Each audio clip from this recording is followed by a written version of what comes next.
Spider-Man game. That's a reference for an award for this fucking Zonies show. Hi, I'm Conor McGraw. Welcome to the second annual Zonies Award.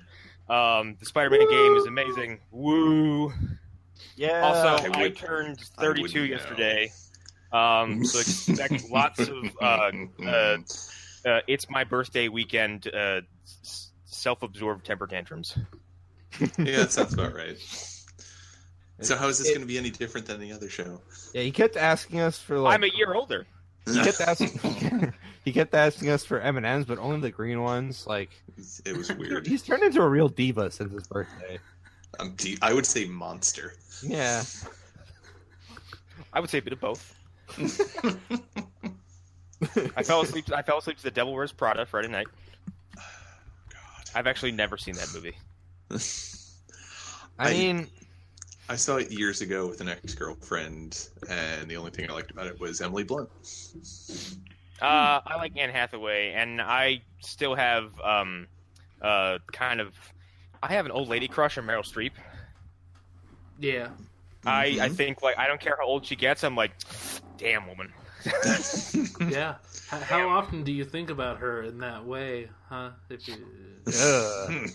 I mean, not like that. It's more like it's more like if she, like, I don't care what she told me to do, I would do it unquestionably.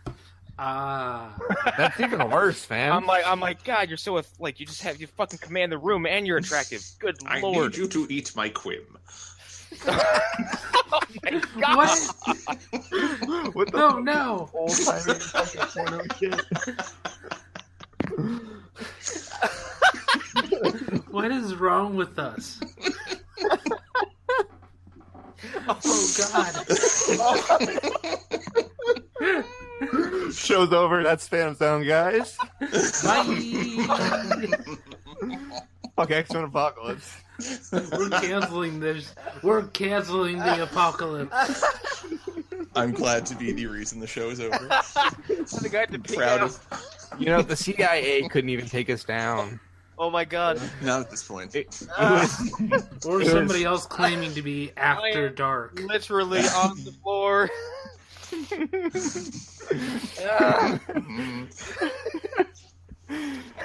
We're such assholes. Yeah, we really are. That should be our... Imagine Loki saying that to somebody, too. Like, It makes it worse. he says it to Hela, and she's like, "You motherfucker." Oh my. She's like, "I would kill you, but I just have to wait one more movie, and someone else is going to do it for me." Maybe. Okay, Right. listen, Internet. Before you all accuse yourselves. Internet. Loki's fucking dead. And if I hear one more goddamn theory about how he's going to magically come back, He's totally alive, though. I'm going to punch he's the Bruce whole Banner. internet in its throat. He transformed into Bruce Banner. Yeah. No. Now he's an illusion inside the ship, and the real one is hanging outside with his helmet on, and you can see him if you squint really hard and by 4,000 times and examine these 7 pixels that look like horns. Okay. Oh, you mean like how Ant-Man is supposed to be in the movie somewhere too, according to some people? Yes, of course. Yes. Okay. Right. Yeah. That is dumber than the Jason Todd thing because that has no evidence. That's just straight up lie. Yeah. It's a fun joke you can get away with. It's like, Ant-Man wasn't there. Well, was he? Well, I think a lot of people's fan fictions and slash fictions rely on Loki still being alive. Turns out if you watch Ant-Man and Wasp, that's a fucking lie. Yeah. Well, yeah. Well, okay. Super not there. Well, okay, so we've talked about this. Everybody else. We talked about this, though. There's time travel involved with the next one. Yes, so... but I think that people are basically trying to get around the fact that, like, in that moment, Loki died. Okay? Mm-hmm. And if he didn't, it really sullies the last things he says to Thor. So please stop. Dead. Yeah, please stop He's trying dead. to undo that beautiful moment where he actually finally accepts himself and accepts Thor as a family member and eats one for the team. Like, turns it to a stop ice trying to unwrite that. That's really shitty. But Ant-Man could totally be hidden in scenes. Like, Yeah, 100%. It could But 100%. no, he's in the quantum realm. We're not doing this. No, okay, if we go based off of he's traveling through time, and apparently he goes back to the first Avengers movie, Yeah, I could see him like being somewhere in the background of a couple scenes and like observing what happened. But... If he doesn't fanboy out when he goes and sees Cap during the Battle of New York, it's a wasted opportunity. Well, he's going to fanboy out because Cap is going to make him an honorary Avenger right there. Yeah. Right. You're here, you're on the team. Yeah. Mm-hmm. You're okay, get in! Exactly. What can you do? I can shrink and grow. Good. Good. Go. Good enough. Go punch stuff. Turns into a giant. What can you do? Whales. What can you do? I can embiggen. You're in 2. Oh, he could just go inside. He can go inside of one of those whales and just grow. Yeah. Oh God. Oh my God. Yeah. He can do that to anybody though. Like. Yeah, but with the whales though, that's just particularly like. It's been said that it's the easiest way to beat Thanos is to just let Ant-Man crawl inside of his ear and then just embiggen. Yeah. Sorry, embiggening is an Atom thing. Didn't the I'm Atom just in the Phantom do Zone that? after dark, guys? Didn't the Atom do that to Darkseid? Yeah, he did in the Grant Morrison run. He also was inside Superman's brain in the Injustice 2 comic, and was like pulling on his nerves to make him stop walking at some point. That's and cool. I'm like, so does Ray just live there now? Like, does he have a fucking couch? Like, Yes. He's got like an apartment in there. he has like a fucking like a Far Side-esque looking apartment inside like the squishy parts of Superman's brain. And there It's like with that his ice PS4. apartment from Legion. Yeah.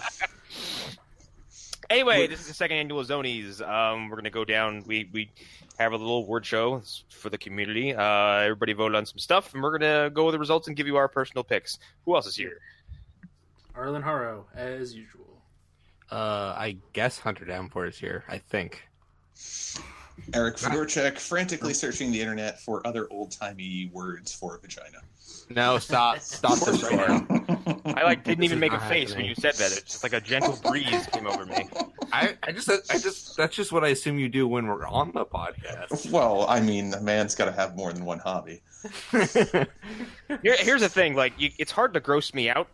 It will be hard to gross me out in the next few weeks.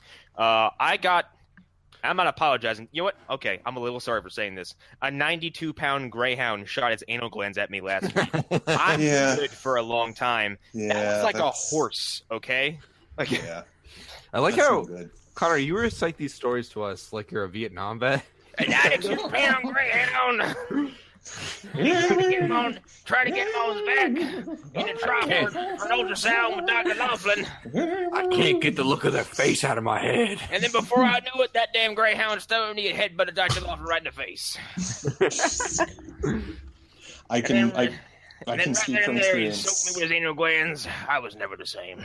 Dogs' anal glands are gross. They're They're the fucking- grossest smell on They're earth. fucking disgusting. And there's no two smell alike, but they all smell like death. Like, Yep. it's the worst. And it was all over my arm, and I was like, well, that's a thing. Let's get him off the table. I thought you No were going more. to say, that's a thing, now my arm has to come off. Now, that's the thing. Please, please begin cauterizing my arm. Right Go get there. the bone saw. Go get the bone saw. The ultrasonographer's like, this is out of my area. Like, You think about it, dogs are like pretty close to Lovecraftian horrors. Like, no. I mean, Those are actually horses. Because if you were to horses are horrifying. you cut open a horse and look Yeah. inside, you go, what the fuck is this? Why is this here? This should be over here. They're beautiful Yeah. animals. I I love me a Yeah. horse. They're Don't get me I beautiful. wrong. always argue every animal has like one weird little thing that they're hiding that you don't know about. Like Yeah. cats have spined penises or whatever. Barb. Yeah. They have Barb. fucking maces for dicks. Yeah. Fucking morning. Cats hold the secrets of the Illuminati. But then you open up a horse, you're like, why is your stomach in your butt, and why is your butt in your chest? Like, what is this? Not that extreme, but it's just nothing's where it should be. That and a horse is like, hi, I'm healthy. It's perfectly there's nice weather. I have a great diet. Bye, I'm dead. Dead. Yep. Yep. It's a beautiful day. It's because their insides were designed by MC Escher. That's probably why. It's two right hands shaking each other somehow. All right. Anyways, now that we've gotten the pre-show silliness out of the way on the show, what's our first category? The new Turk Barrett Award. Last year we did this as kind of a gag because there was only one Turk Barrett. Now there's several. Now we have a few. Yeah. I forgot who Selfie Guy was at first, but then I remembered it's the dude who says, "Yo, before you knock me out, let's get a selfie." And I'm almost appalled that he didn't get a single vote. I know. I was shocked. Bad. Whoever changed their vote, by the way, somebody went in and voted after the poll closed. So whoever that person is, that's why you should have done what I did and deleted them when they were done. No, because now I'll have a record, so I'll remember what we did last. Now we'll know who you are. Screen captures, my friend. I have those too. I have some snipers that line up at your who house. Changed it. So, We've got the evidence. We kept the tickets. So, if you voted for anyone other than Bebo, you're fired. Well, it was Turk Barrett, who's the obvious one. He's the reigning champion. Bebo and Selfie Guy, and who won this? Well, that's right. It was a tie. It's our tie between Turk and Bebo. Mm-hmm. Yep. Which I think is fair, actually. And if it's up to me, it would remain this way. Yeah. That's just. I think, you know what? Now that we talk about it, I think you're right. I think there's enough room for Bebo and Turk to be friends. I like the idea of this being a tie. Mm-hmm. Also, I almost don't want to divulge any information on what Bebo is, just in case John listens to this, because I want it to drive him insane. Until he watches Legends. Yeah, and it takes 20 episodes for him to remember what Bebo actually is. And then when it finally happens, he's like, "What the fuck?" Well, I mean, unless he's a fan of Panic at the Disco, as I learned in our chat earlier. So. Yeah. Wait, what? I don't. So Brandon Urie's pet name is Bebo, I guess. The singer his fans. of the group. Yeah. That guy's a good singer. I like a good Panic at the Disco song. You know. I don't think I can name one Panic at the Disco song. You could if you heard one. I bet. Numerous young men of a certain age have told me he is their "I'm going gay" pick. I mean, he's a good-looking dude. Wait, I didn't realize that was on the votes. I know there's a band out there that I once heard and was like, "Hey, is this Fall Out Boy?" And they went, "No." And I went, "Okay." And then somebody else came on and said, "Hey, is this Fall Out Boy?" And somebody said, "No." And I said, "Okay." And then I think later on, someone was like, "Yeah, that was Panic at the Disco both times." I was like, "Well, maybe they should be a little more interesting." No. I like the early idea of the stuff. world. Go ahead. Their early stuff sounds a little like it, but like you should listen to their older stuff. I think you'd like it, Connor. I just like the idea of the world where Connor just keeps asking, "Is this Fall Out Boy?" And it's obviously DMX or not. Is that a Fall Out someone? Is that a Fall Out Boy? Is that a Pete Wentz? It's that video of the dude going, "Is this music? I like music." Who's the fucker from That 70s Show? Tyler Grace? No, Wilmer Valderrama. Yeah. Yeah, I look at him and go, "Is that a Pete Wentz?" Kinda. Oh god. Anyways, I walk into a club and I'm like, "Is this a Fall Out Boy?" Oh wait, Connor. I just remembered. Connor, it's a something. potted plant. That's a candle. That's your foot. Start poking That's not it. a Fallout Boy. A Fall Out Boy. Where's the short man with the glasses and the beard? What were you going to say, Arlen? You just remembered something?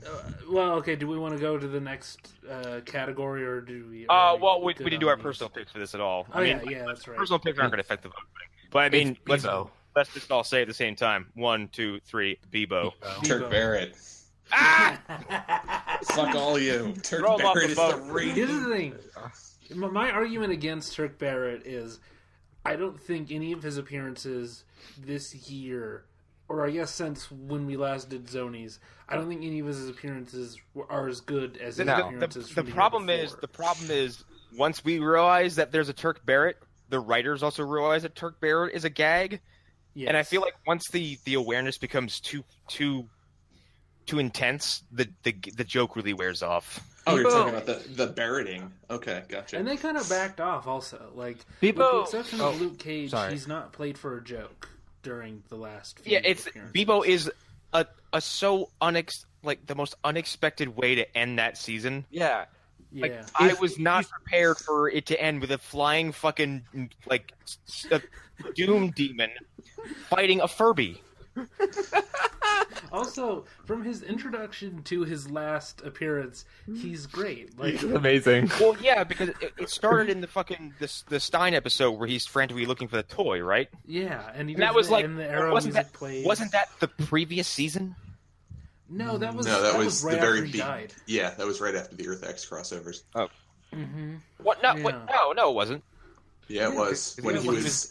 Yeah, it was because he had just died, and we were all like kind of sad about it, and it was a very heavy episode with him because that was also the episode where Jax went back in time, if I remember correctly. I can't stop thinking about Earth X Beebo. It's just a Beebo in a Nazi uniform.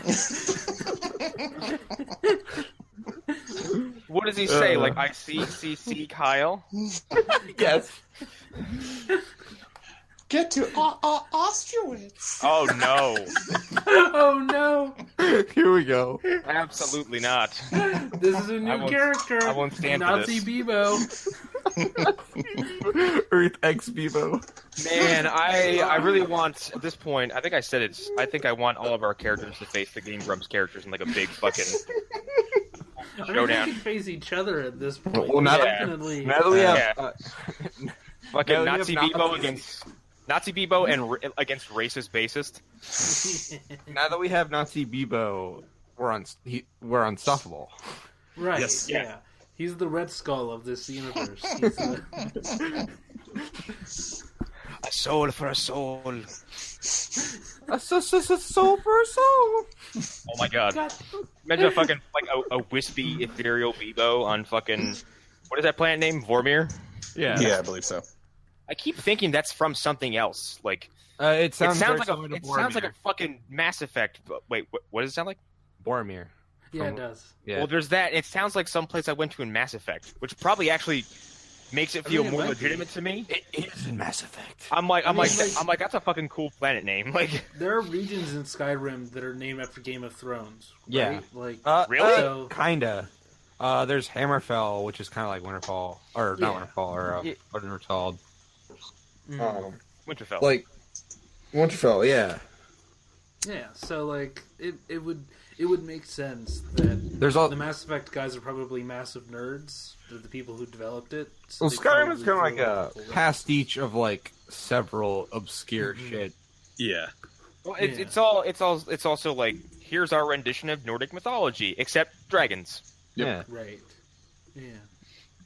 And our Surtur is a fucking talking dragon named Alduin. Yes. Mr. Krabs. Is it really? Same guy. Holy shit! Wow. Damn. You didn't know that? I did not. Clancy Brown No, getting Clancy that work, Brown is the getting same. that paycheck. He's also in not Punisher, Daredevil season 2. Daredevil and Punisher a little bit. Yeah. Just like a flashback scene. And he was the voice of Lex Luthor. He's the best. I like him. Yeah, Yeah. he was in Flash. He was Iron. Yes, he was. Fuck, Gorilla General Eiling, right? Yeah. Yeah. I think he also ghosted Gorilla Grodd, didn't he? Well, because Rod was taking over his mind, Yeah. so he got to speak through Eiling. He is also my favorite thing about that movie Pathfinder that I think is amazing. Oh Because yeah, I he- remember you mentioning It's that. very Yeah. well He designed. He doesn't speak a fucking word of English in that movie, and he just comes off as like this scary 7-foot monstrous Viking. Yep. I still gotta watch that. I think I'm gonna watch it tonight. It's fucking awesome. Like, Yeah, it's pretty fun. and it's like it's the only thing post 300 that actually like caught that aesthetic like right in the air and said, "I got this." Like everything else is pretty much trash, especially you Immortals. Yikes. Fuck, that movie's Starring terrible. Henry Cavill. Yep. Yeah. And Luke Evans. Ugh.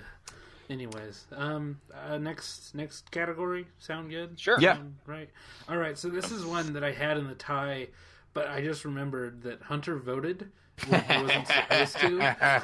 I love turning the tide. So technically, Bushmaster won officially. So Bushmaster's so fucking lame. Is this best villain? This is best antagonist. Okay. So the nominees were Amal Farouk, Bushmaster and the Stylers, and then Mariah and her family overall. That includes the ghosts, visions, and whatnot. Wait, she has ghosts? Oh yeah. Yeah. Remember, she sees her abusive dead uncle. Yeah. I'm just imagining her just summoning an army of ghosts. Oh god. So Bushmaster won this one, right? Yeah. Really? Are we all that down on Bushmaster already? I liked him, but he's nothing in comparison to my vote. Oh, Yeah, my vote would be- I'm holding that breath right now because I'm going to get to it. Yeah.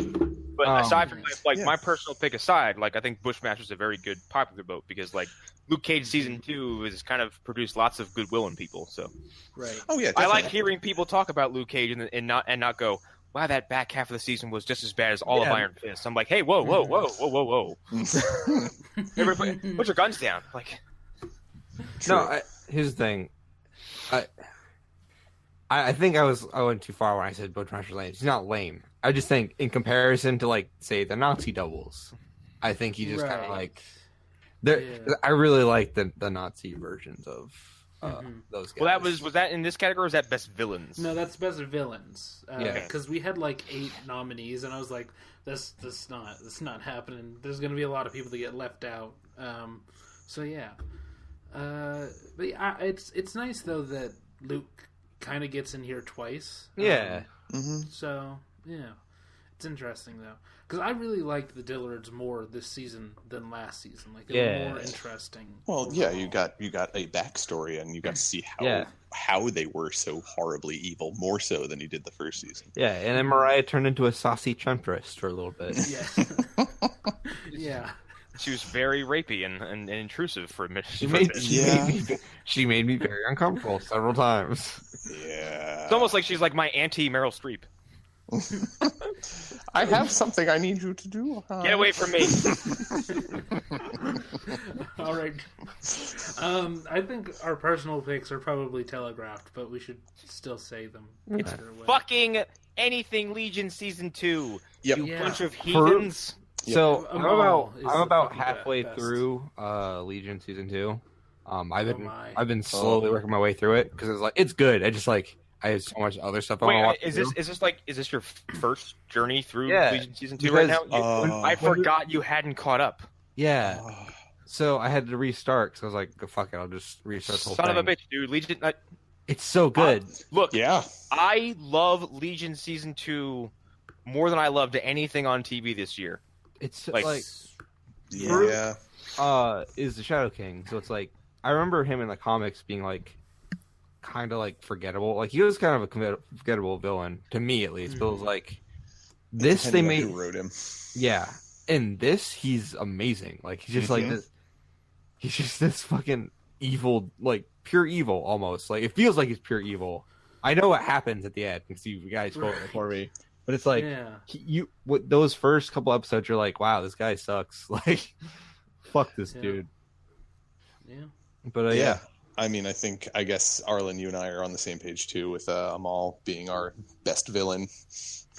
Yeah, he's definitely he's so good. He has that perfect mix of menace and charisma. And I was gonna say, and I'm trying to get the actor's name in front of me because it's on the tip of my tongue, but I can't remember. I want to at least give it a good old college try in terms of pronunciation. That guy is, first of all, he is legitimately crazy intelligent. Speaks 4 languages legitimately. I think he learned 1 for the show. Oh, here we go. Was all it right, Farsi? Did he learn or something? Along yes, those lines? which I found out is actually it's not. I think I heard someone say it's like French and something else. It's from him. He said it's Persian and I think something else. But it's 2 languages from that region kind of mishmashed together. So he speaks French, he speaks German, he speaks Farsi, and he speaks something else. It's like French Canadian, kind of. Almost. Yes. Yes. Exactly. And it's he's an it's a rape joke. I think it's Persian and Iranian is the language that Farsi was. But he's Iranian American. It's Navid Nigaban, I think it was. Yep. Yeah. Yes. Trying to pronounce And I want to that. watch everything else that he's been in now because that's how He great is he is. incredible. But I think Bushmaster is really cool because Bushmaster was, I think, like we said in one of the reviews, he's like a fucking Mortal Kombat character.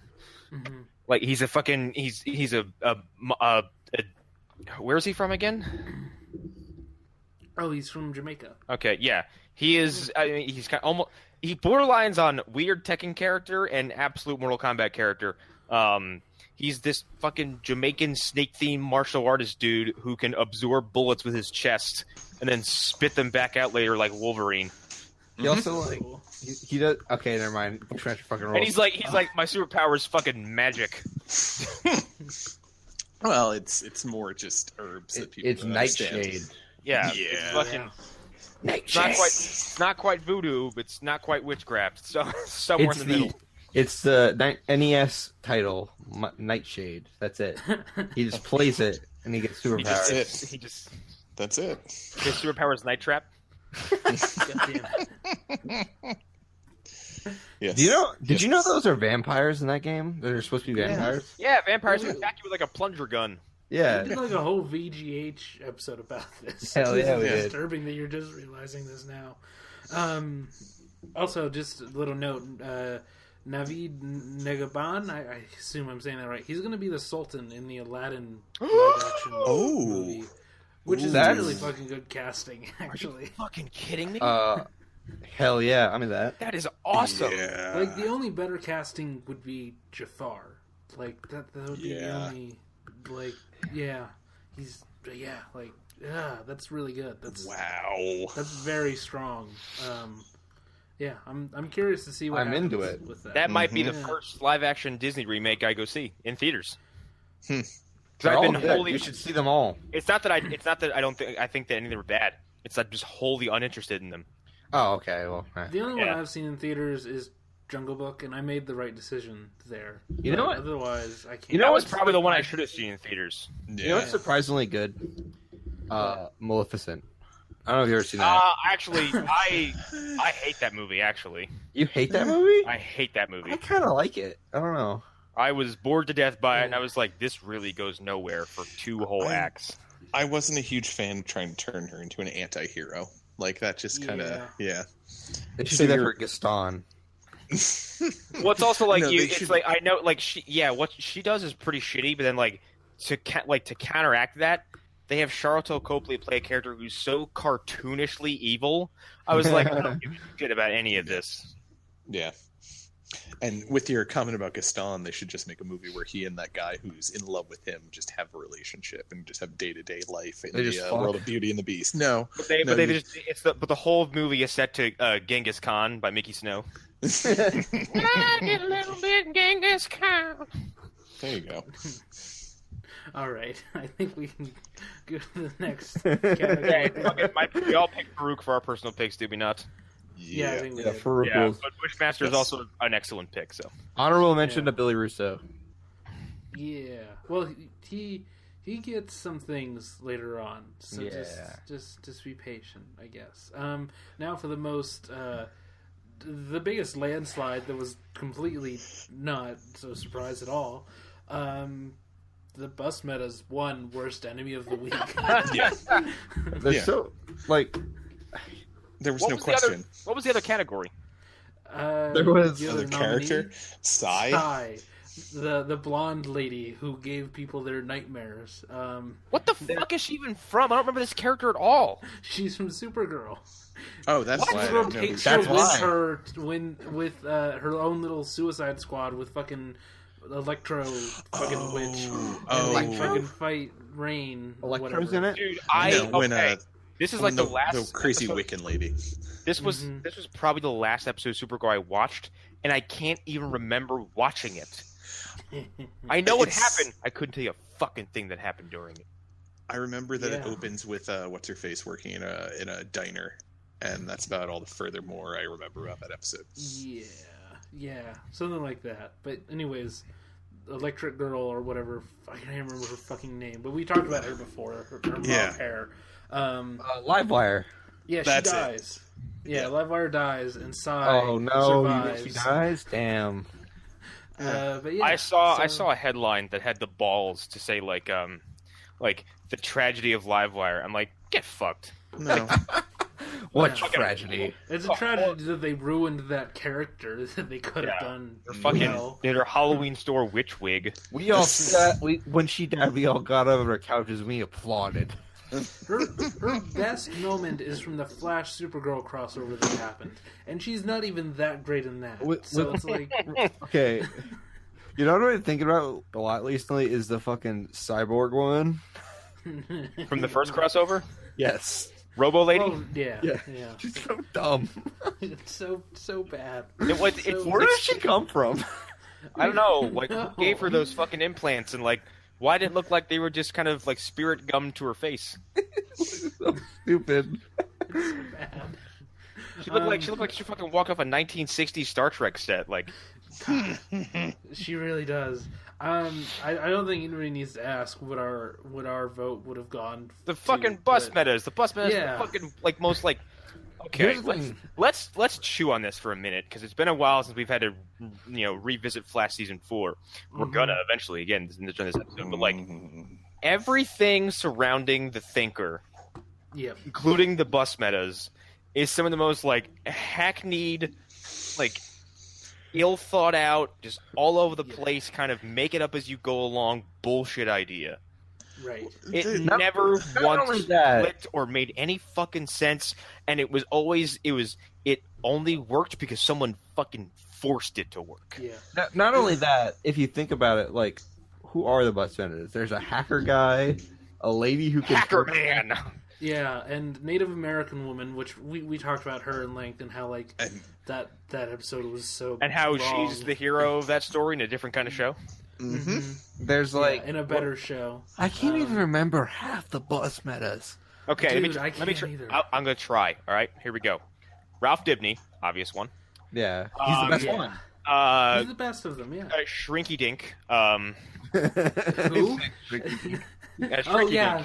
Dink. Okay. He's the best of them. He's the one. He that had I would have taken out. he had the most entertaining episode because like that was where I saw like Harrison Wells shooting fucking buses that are being tossed at him from a tall man's trench coat. I'm like, all right, this is pretty cool. Yeah. He's the good best man. I was like, So if I'm I like, was to look, remove anybody- I'm like, Jason Voorhees is throwing airplanes out of a trench coat at the Reverse Flash, aka Harrison Wells, aka Tom Cavanaugh, in a big abandoned airport hangar. I'm like, I'll take this. Yeah, he's gonna be Shrinky Dink. He was also in an episode of Twin Peaks. Yes, he was, where Agent Doing Cooper, the same thing. Agent Cooper crushed his face. Oh. Let's see. We also After have an arm wrestling competition. we have It was Portal pretty good. we have Portal Hippie. Right. We've got Sonic Country Singer. Good Bad Luck Girl. Fuck. Was Gap Model one of the bus metas? Yeah. Rainstorm? Is that who he was? The psychic, the guy he swaps with first. Yeah, Dominic Lands. I think he L- is. Yeah. Yeah, that's him. Okay, so I've got 4 or 5? Six of them. Six of them. There are 12 of them, I think. Son of a bitch. All right, hold on. Shit, fuck. Nuclearman. Nuclear Joe. Nuclear Joe. Fallout. Shit. Hacker Man. Hacker Man. He already said Hacker Man. That was number 1. Wait, did I say Hacker Man? No, Yeah, you Shrinky Dink was number 1. No, that was your second. Okay, mention. so yeah, all right. First so one was Hacker Hacker Man. Okay. So you got 7. Hackerman.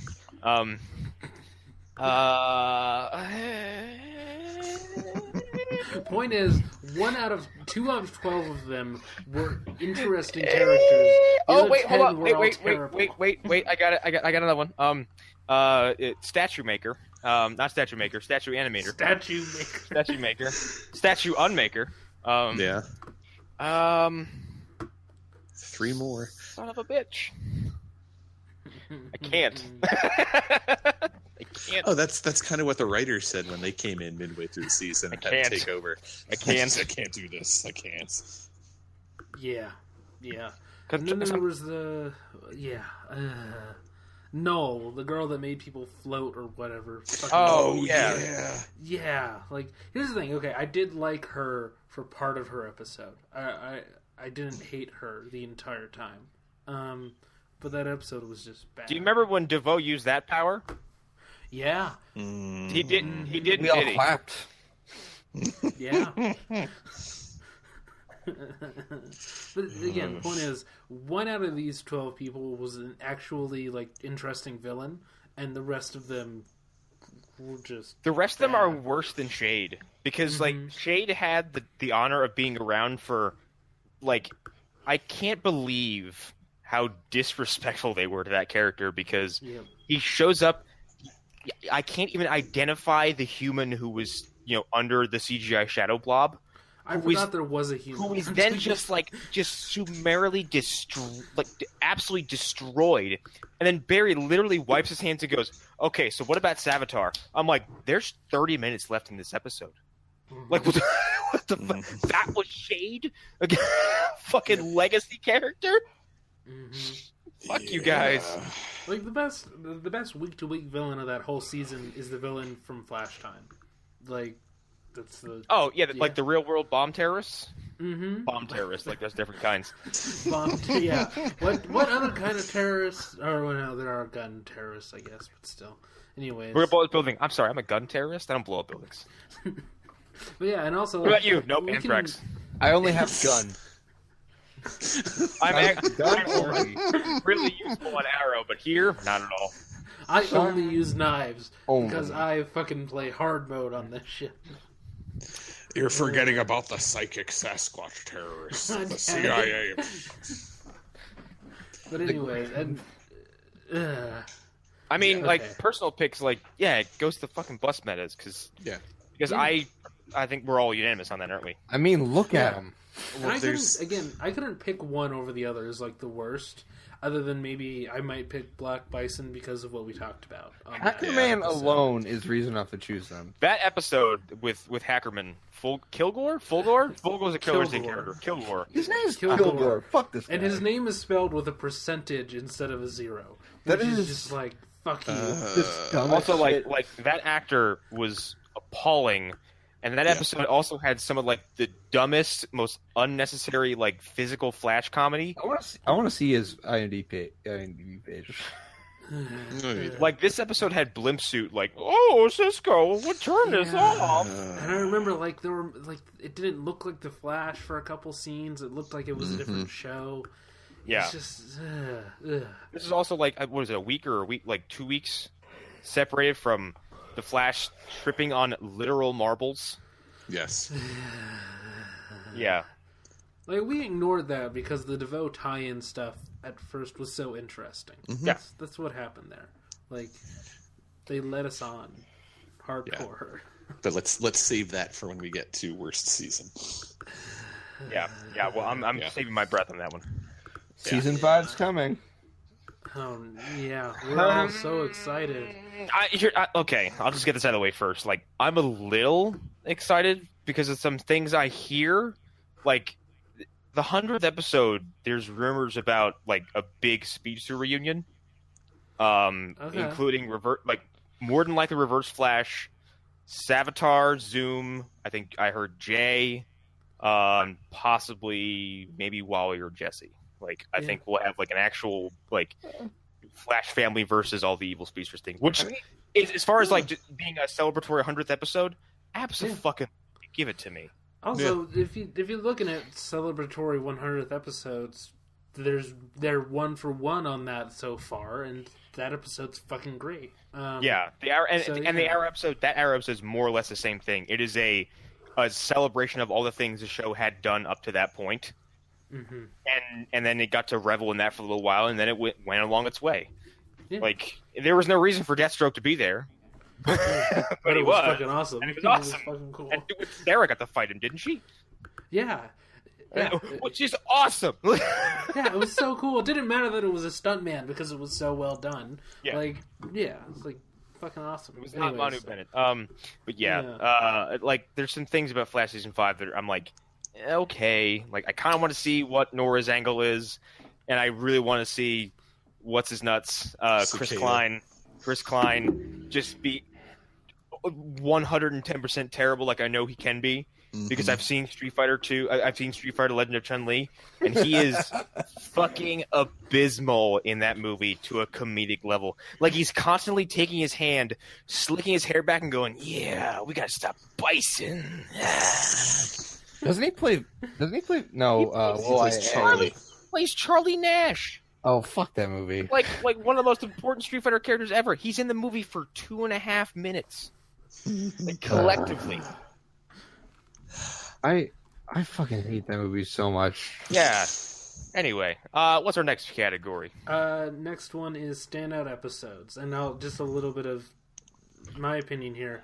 This is a hard one, and whoever won here, I was very in favor of, because these are all fucking good episodes. And I'll list off what they are real quick. Earth X, the main ingredient, which is when Danny showed up on Luke Cage, the Slade 2-parter, Legion, the multiple timelines Holy episode, fuck. and Flash Time. Yeah. You know what? What won this one? Earth X? Earth X, yeah.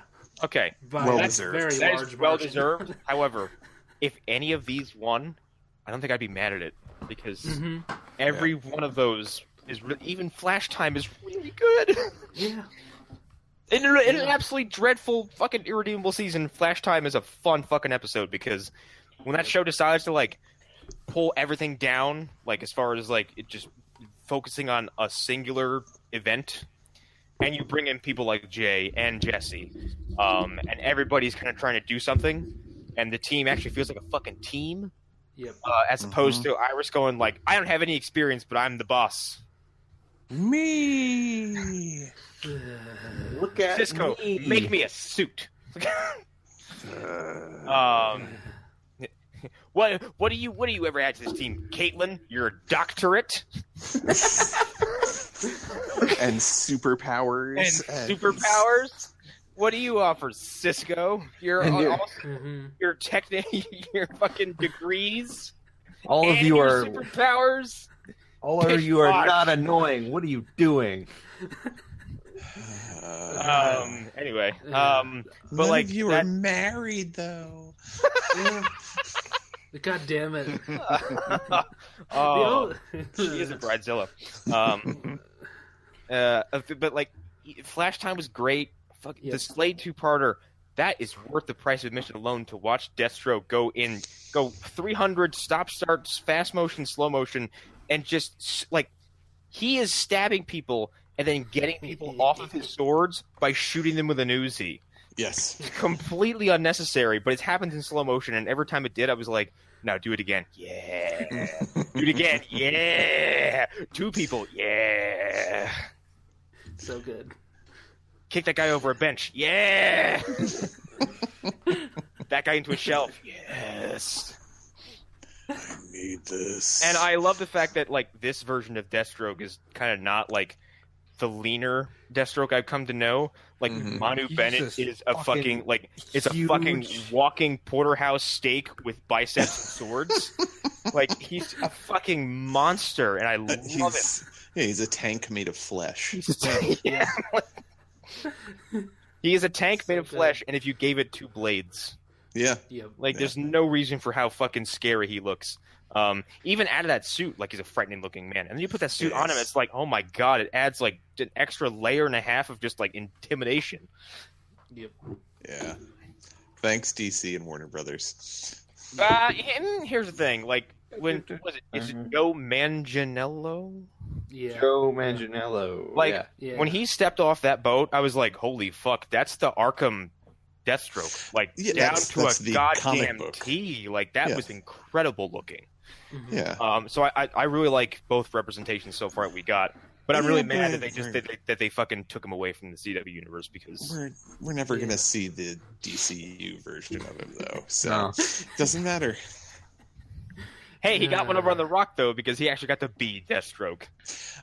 True. And I hear The Rock's like not even gonna be mentioned in the fucking Shazam movie. So. Great. Personal votes on this though. Oh, Jesus Christ. The only one I wouldn't vote for is main ingredient, maybe. Like, Yeah. I really like main ingredient though. It's really good. It's just the only one I wouldn't vote for.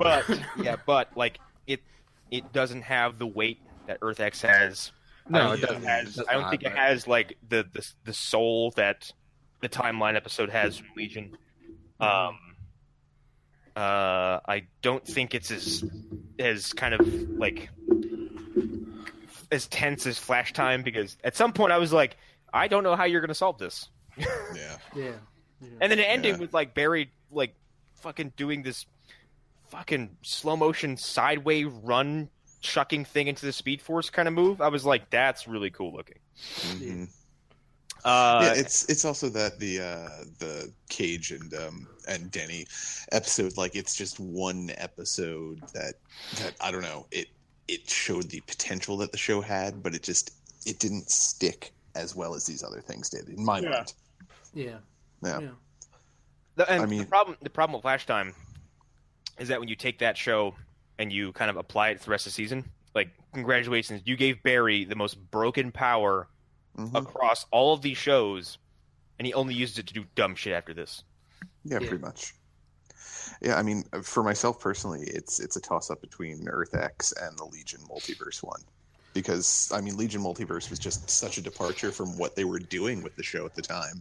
But it still fit into the story they were telling. See, I think this is going to be my only non-Legion pick where it's nominated. I'm going to go with Earth X because... Well, yeah, that's what I was going to get to. Earth X is like... I showed Joe from Movie Dumpster just a single fight scene from Earth X, and he's like, why on this budget on TV is this better choreographed and more interesting? He's like, than anything I've seen on the big screen from DC and Warner Brothers. He's like, explain this to me. Because he's completely foreign. He doesn't watch these shows, and everything I've shown him has got his interest, but he hasn't started yet. He's like, that was awesome. And I showed him the wedding sequence. Yeah. Earth X it hit everything so well, and it feels like that was the final ability of the writers and choreographers to do anything well. Kind of feels like a really good like comic book arc. You know what I mean? Yes, it does. It felt like an actual it felt like an event. Yeah. Like a real event. Yeah. And unlike the first one, which is kind of like, aside from going like, hey Barry, you keep flash pointing, stop it. Knock it off. Finger wag. Like, this episode had actual stakes, and someone died. Like, someone died who I thought was going to be untouchable in regards to being sealed off, because I was like, no, his exit was built in episodes ago. He's going to go home and be a family man, and then he dies fighting Nazis. Yep. Which is pretty great. Yeah. Yeah. But that episode has shit like, Oliver and Kara giving a duel. I hate Nazis. Wally West being amazing for about 35 seconds, then being sent off on the side quest. Seemingly onto a different show that was never filmed. Sarah and Alex. Oh my god. Yes. Yeah. Hey, is your butt okay? What? What? I heard you fall to bed this morning. Sounds like it hurt. Yeah, it hit all of the points that I want these shows to hit, and they did it so well. And I whooped out loud because I hadn't realized that this is also a weird thing. Like, did Barry not invite Ray Palmer to the wedding because he doesn't show up until like episode 3? Oh no! It's like either that or they were off. Like, well, the rest of the legends showed up, but like, what about the rest? Like, Sarah and a bunch of people showed up, but then the rest just don't show up. Did he invite However, Mick? Mick was there first. But however, when Reverse Flash goes to stab Kara, and fucking Ray embiggens in that room and just starts kicking everyone's ass. It's so good. Yes. I was like, yes! Yes. He was invited. And Eobard is like, what the fuck is happening? I kicked your ass at 10 feet tall, Eobard. Reference. What? Here's my thing. Why was he small during the wedding? I don't know. Was he just like, I can't enjoy it unless I'm tiny? It's the only way I can finish. They needed a cake topper. They couldn't afford a cake topper. That and let's, like, fucking Reverse Flash on Crisis was like, it was Tom Cavanaugh doing Matt Letcher. It was really good. And it was really good, and he had some of the best lines of that show or that event. Like, also he gave us like an Easter egg with him and Barry because he says like. He gave me hope for the future of that show in regards to those two because he's like after all the times you've killed me, I get to do it here finally. I'm like, oh, okay, good. This isn't going to just end. And they left us in a good cliffhanger with him because he runs off and he says like, who knows what face I'll be wearing next. Which like that's perfect because now at any point you can bring that character in and just give him a different face. It doesn't matter who he is. Yeah. And this rivalry can continue, and that's one of my favorite things about this show. Yeah, I've said it before, he's the evil river song of the Flash. Yes, that is exactly what this is. So yeah, he can show up at any time, and he could be him, he could be somebody else, we all know. They still haven't explained exactly how he got off Earth-1, and has all of his memories intact and didn't die, but also they still haven't explained how Matt Letcher, Reverse Flash, who did not become Wellsabard yet, remembers working with Caitlin and Cisco at Star Labs. So because he doesn't have the cannonball-sized hole in his head.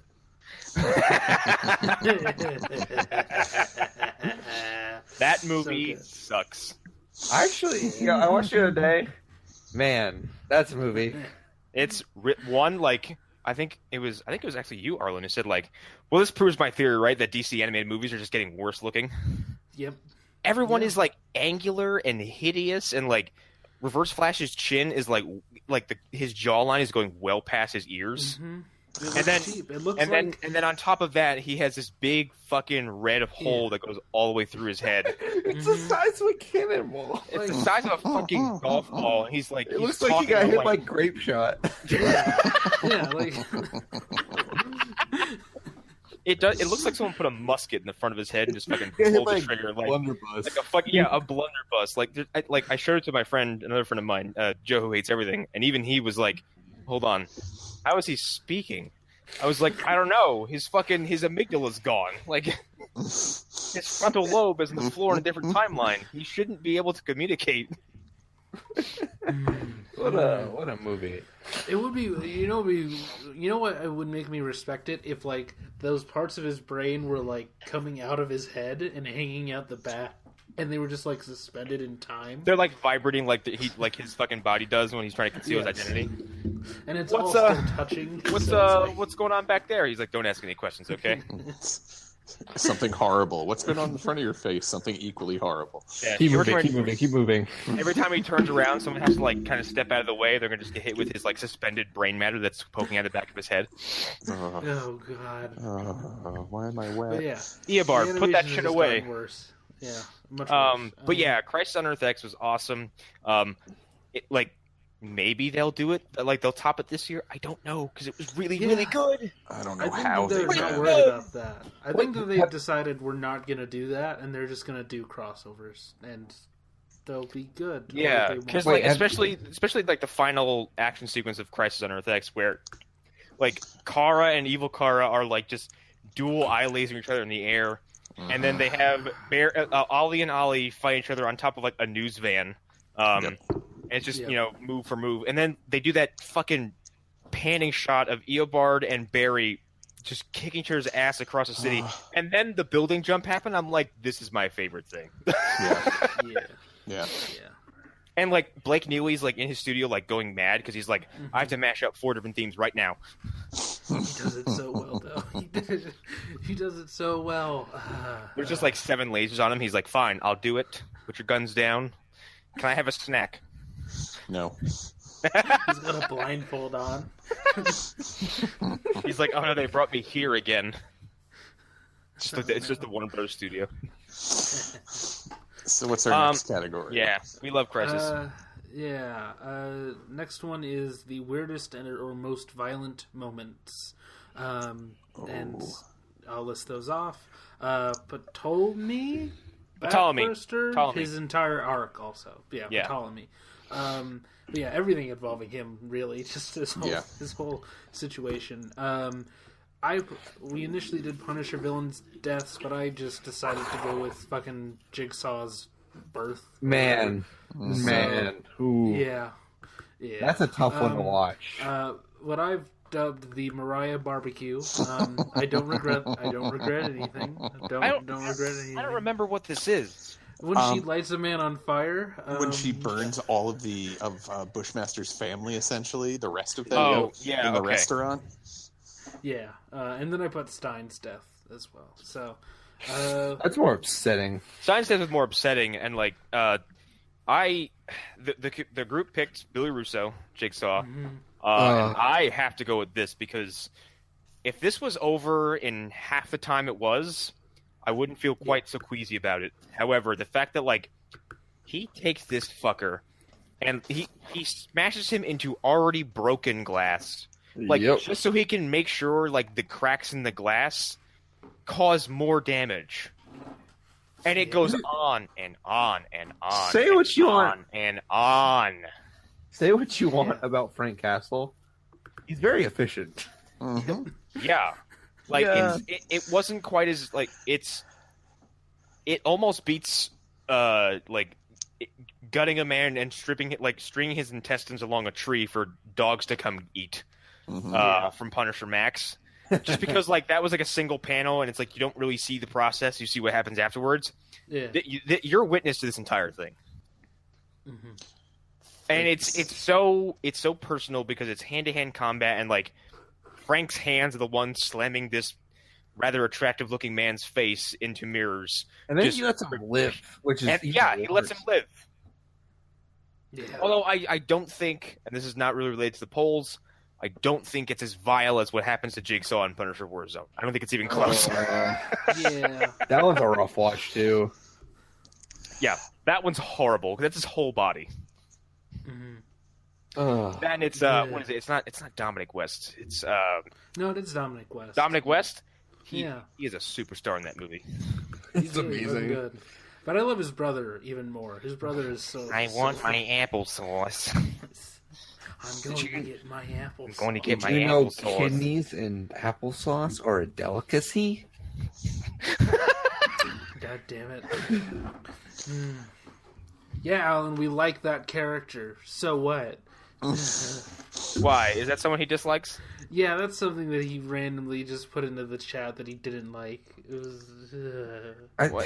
Is it a mental illness thing? Because like I have to break it to him. Like that's not how mental illness works. It's completely cartoony. It was actually something. It's a movie. It was something. It's a movie. It's a movie where a man gets his face ripped apart and one of his eyes is replaced with a horse's eye. Okay, and then he recruits people like gang members in a General Patton-esque speech in front of an American flag while sauntering down the road in a white fucking tuxedo, swinging his arms all the way back and forth. And then at one point he has an army helmet on. Yes, like that movie's incredible. Anyway, yeah, that movie, fuck. Billy Russo's mutilation is ghastly. Does anybody disagree that he's the worst? No. The Ptolemy thing is pretty gross. That was the thing. Like for me, Ptolemy, it wasn't even the backburster thing, and I'm trying to not spoil anything for Hunter because he hasn't gotten there yet. But it's what happens to him afterward that fits into the weirdest moment for me, and that's kind of why Ptolemy ended up being my winner. You mean the computer garden? Yes. Yeah, have fun putting that together, Hunter. Oh. Yeah. Like anything you say about the show, I don't know if I can put together. I just liked his character. I just love the fact that I can tell someone like, yeah, in one episode of Legion, someone with a basket on their head, whose face you don't see, who's followed by 3 effeminate but mustachioed robots, put some eggs on people's pillows, and then something pops out of somebody's spine. Yup. Mm-hmm. Yeah. Yeah, so I was focusing more on the weirdest. And in one episode, was the most horrific. And in one episode, there was a dance battle. Mm-hmm. Yeah. Which, by the way, like I've watched a dozen times now, and I also forgot that I didn't notice that music that's in the dance battle is also featured when David and Farouk are having their first like psychic duel. Yep. When they're in the in the desert, quote unquote.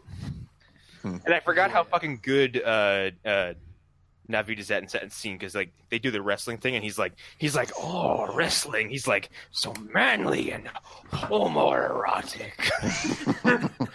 And then David like backs up It's like, I'm afraid you picked the wrong game, and just fucking he's a samurai, and then David's a tank. Yep. And I love how Farouk's like, okay, all right, I'm leaving. Like,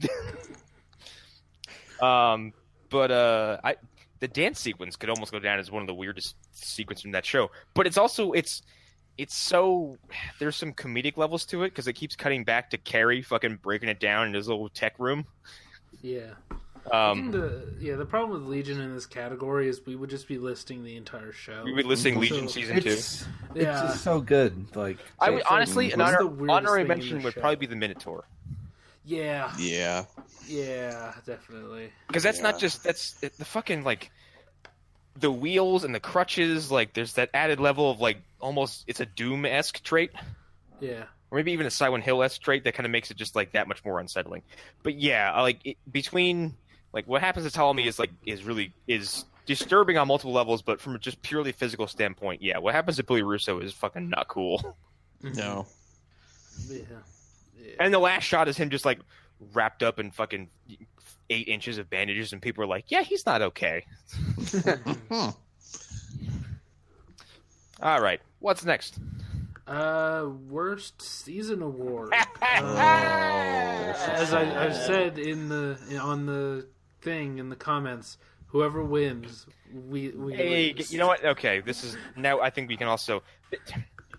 Hey guys, guess what won worst season award? There's no way it could be Inhumans, right?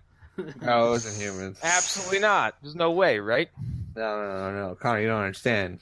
And since we didn't talk about Inhumans when it happened because we deemed it just not worth our time, We all took a laugh. like I think, yeah, like no, like it's like we took a knee. We're like, absolutely not. Like, Yeah. I think now is probably the only time we'll ever revisit this topic, and I think it needs to be said, like, what a fucking embarrassing misfire and mistake this entire project was.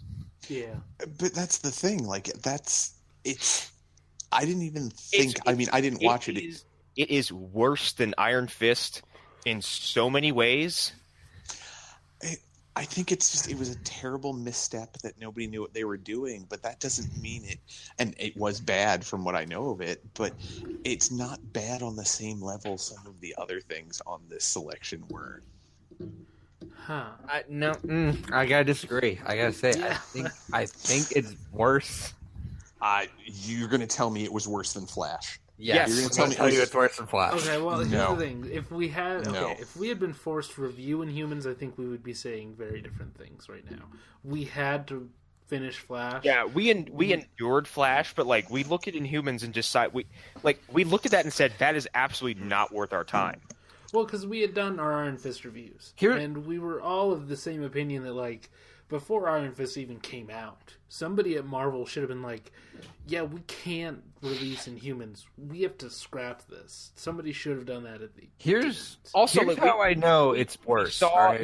We saw work from someone that was so appallingly bad that the next thing from that guy came up almost right afterwards, and we're like, no, absolutely not. Like we already got a meal from this chef, and it was terrible. Yep. Here's the thing.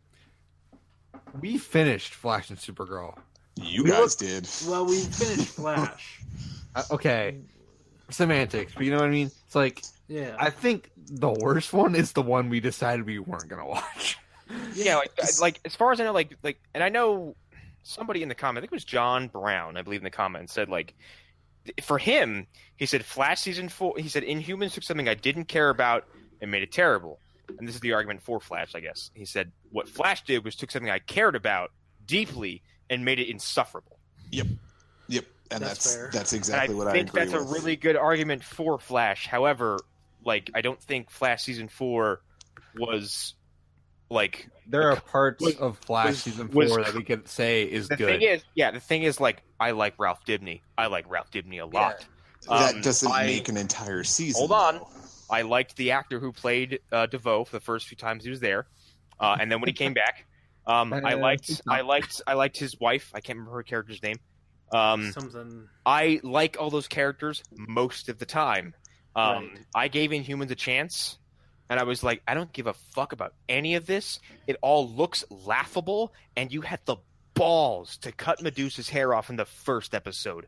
Fuck everything about this show. See, what I'm hearing is indifference towards it, not outright disdain because of knowing what was possible. Like, Flash had built up a pretty decent amount of goodwill, minus a few missteps with whatever season it was. Was it? I mean, 3? Season 3. Yeah. Supergirl could be worse. I just don't remember anything that happened. Yeah, in it. exactly. Yeah, we bugged out. It could have gotten good. We don't. We but never I know. I think Inhumans is a much bigger embarrassment and a much worse thing because like it is really the first thing that. Like, say what you're talking about Iron Fist. Like, I don't think Iron Fist is all terrible, and Iron Fist at least got a second season. Inhumans was so bad and so poorly received and so poorly done. It was fucking canceled before it was out. Like, I mean, well, yeah. I don't know. Maybe my thing too is that just knowing what was going on behind the scenes with why Inhumans was coming out the way it was. I'm like, oh, this is just spite. That's the whole reason the show is I think that's out. also why like everything about its existence is just is horrendous because it's a result of really shitty politics, lack of effort, a guy who's known for cheap, not effective, cheap, and lazy work. Like this is 3 TV shows I can think of in the last decade that he's fucking ruined. Yeah. And one of Hired by a guy who's also cheap and known for lazy work. No reason to end that way and end that poorly because it was a fucking hot show. Yeah, it was a great show that just ended awfully because of this guy. Yeah, for those who don't know, the same guy who ruined Iron Fist season 1 and Inhumans is the same guy who assassinated the show Dexter by running a final season so dreadful with an ending so insulting that show is basically forgotten about.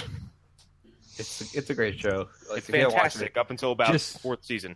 Yeah, I'm sorry, after the 4th season. Stop it! Like stop when season 4 begins, and you'll be fine. No, stop when 4 ends. Yes.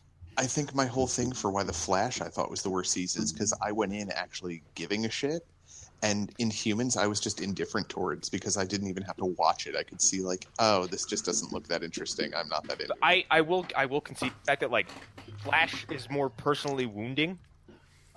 Because it was my favorite show on TV for 2.5 seasons. Yeah. I even endured through season 3. I was like, yeah, it's still my favorite show. Because like Savitar's dumb, but it still gave me some shit I really liked. And although the more I think about Flashpoint, the more I'm like, how dare you? How dare you condense that event into 45 minutes and then just kind of hand wave it away? Yeah, I don't know. Like, if we're doing our sort of what we would have picked, I honestly would have voted for all 3 of these. Like, I really would have. I really hate all of these. Like Supergirl because I've been such a champion for Supergirl for so long. I've been fighting the battle for Supergirl. I have never wanted to like a show that I just didn't give a shit about more in my life. Yeah.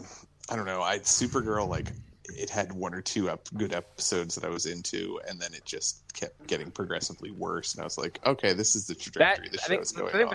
I think Supergirl forgot what made it really good, which is like all the stuff that happens when she's not in a goddamn suit. Mm-hmm. And the change from what was it, CBS, ABC? CBS, I thought. CBS to CW like cost us Cat Grant. But like the thing with that, like it cost us Cat Grant, but it gave us Tyler Hoechlin as Superman, and I'm super thankful for that because I think he's awesome. And he got that ass. He's got a booty. That super booty. He's a good looking dude. By the way, he is going to be in the crossover this year, so we're going to get more Superman on TV. I think we've gotten in a long time. They don't talk about anything other than Batwoman being in the crossover. Like what it is about, or no? Not other yet. Than Batwoman. Okay. We got the Dominators and like Earth X early, and they haven't said anything about this. I think Batwoman. I think they're playing this closer to the chest because like this is both a crossover and a debut. Mm-hmm. What if they did the Legion of Doom? What if they did that again? But like the Earth 2 version or whatever Supergirl's Earth is, like full Legion of Doom with fucking What if they do Lex like and something stupid? Well, what about that too? Then it would be is it Lana Luthor? Is Lex's sister or cousin or whatever she is? What if they bring in Lex Luthor? No, they just need to shave Lana's head. Just What is it? A fucking like a? God damn it! It was Vampire the Masquerade twist with that character who plays. She has a split personality. Oh. Like the twins you meet are the same person, and then like a couple hours later you meet her and she turns around and she has her hair in a pigtail on one side and makeup on one half, and she's talking to you out of like both sides of her face. Like interesting. it's kind of I know. amazing. I know what you're talking about. Yeah, it's fucking that. Jeanette and somebody I can't remember the other personalities. The twins. But like Yeah, Jeanette is basically like Harley Quinn, and then the other one was like this uptight businesswoman, and then later on you meet, and like she's in half a suit and half like sleuty gear, that's what I'll just call it. Vampire the Masquerade's so fucking good. And then she's like gonna kill herself. It's like, oh my god, I have to talk down this fucking crazy ass vampire from killing herself. Nah, just do it. Let her do it. Yeah, she has to have Lena show up. What happens? Half her head shaved, half, and then half of her, that beautiful Irish woman that is, oh shit, what's her name? I think it's Katie McGrath. I think it is. Yeah, I think so. Oh god, she's gorgeous. Yeah. And She's Colin whenever she shows up. Colin Trevorrow, I think, hates her for some reason for what he did to her in Jurassic World. God damn it. My theory now is that they were dating at some point. That's my theory. Or he like reminds him of some girl in high school, or like a babysitter he had, or some fucking shit. I think he just gets off on it. Honestly. She had basically no dialogue and has the worst death in that movie. He just like I just really like it when women get eaten by megalodons. After they've been plucked off the ground and passed between pteranodons in the air and likely mortally wounded whilst that happens. I know it's a very specific fetish, but come on. It's the only way. I like women in dinosaur peril. I guess. Okay. I don't know. On that Trevor's note, a fucking weird ass man. All right, what's our next category, or does anybody else have anything to add to the? Well, did we all say what we would actually vote for? Because I wasn't sure if we did. Yeah, my vote is Flash. My vote is Inhumans because it's like it is the sole black eye on the MCU. Even I know that term is getting a little loose when it comes to TV, but like the company line is still like, oh yeah, it's all connected. So I can't really argue with them until they come out and disavow it completely. And it is the worst thing attached to that franchise, and there's no reason for it to be that way because like the bar of quality has been so high that like I don't even hate Thor 2. Fair. And that Thor is 2's got stuff at least. Yeah. Yeah. Thor 2's got the debut. Thor 2 has got the debut of it's got the debut of Jokey Loki. Yeah. Mm-hmm. So yeah, Inhumans because I think of just the damage it did to that. Look, the comic book got canceled and then Marvel killed the Inhumans. All right, right. Like we will see Inhumans on screen for 10 years. Yeah, minimum. Yeah. So, like what happens to the Inhumans, which is what everyone thought was going to happen to the X-Men, and then it really happened to the Inhumans. You're like, oh fuck, that show really killed this brand. Disney built an Inhumans ride, then shut it down immediately. Yeah, like Flash season 4 didn't kill a brand. Like, true. My vote is definitely Inhumans because it's bad. Also, that scene where Black Bolt kills his family is one of the most unintentionally hilarious things. It's really funny. It's like Thanos snaps them, but like there's no drama. The part that always gets me is the way he looks around afterwards. He's like, "Oh."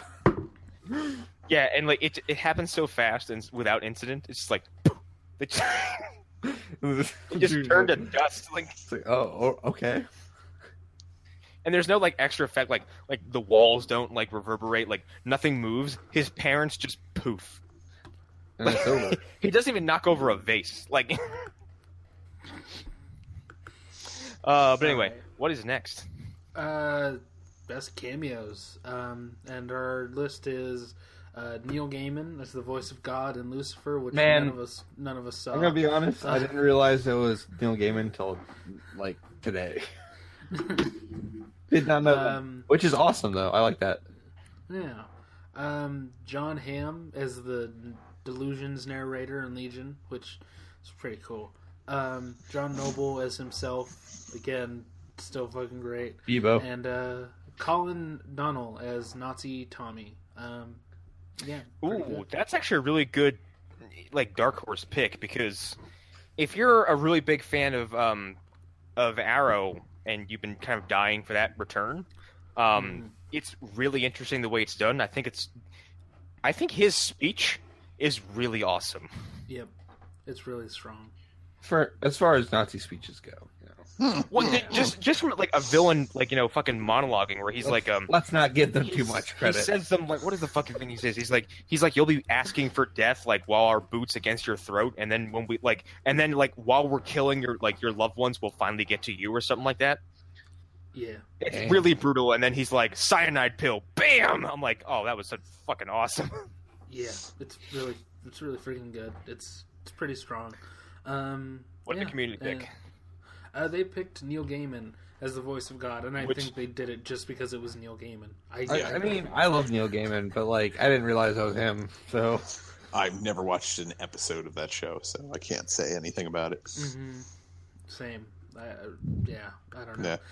But I mean, my pick, if we're doing this part, would have been John Hamm or John Noble. Actually, just I go with John Hamm because those delusion segments, all those little weird kind of mental health segments, were stuck in my head for days on end. Yep. I couldn't stop thinking about them. With the spider thing. Yeah. And not even that, like the one about specific delusions.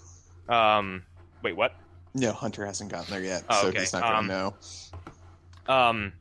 The one about that featured the man who became convinced that his leg wasn't his. Right. So they cut it off in the shower. Or I think it was in the same episode. Like it was about the Japanese philosopher who dreamed he was a butterfly, but then when he woke up, he's like, "How do I know I'm not actually a butterfly who's dreaming that he's a man?"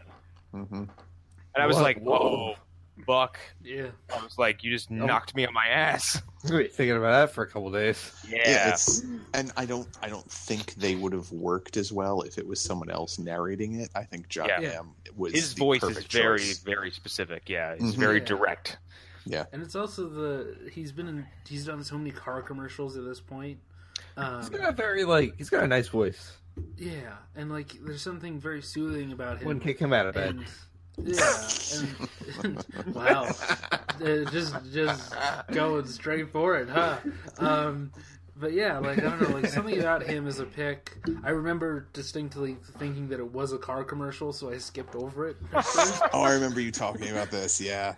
Yeah. So yeah, it's a pretty good pick, though. There's a labyrinth. Buy a Ford. Yeah, no, my pick definitely was John Hamm. Hands down, he was my favorite thing to just be shocked by when I started watching Legion. I do think the John Noble thing is really great.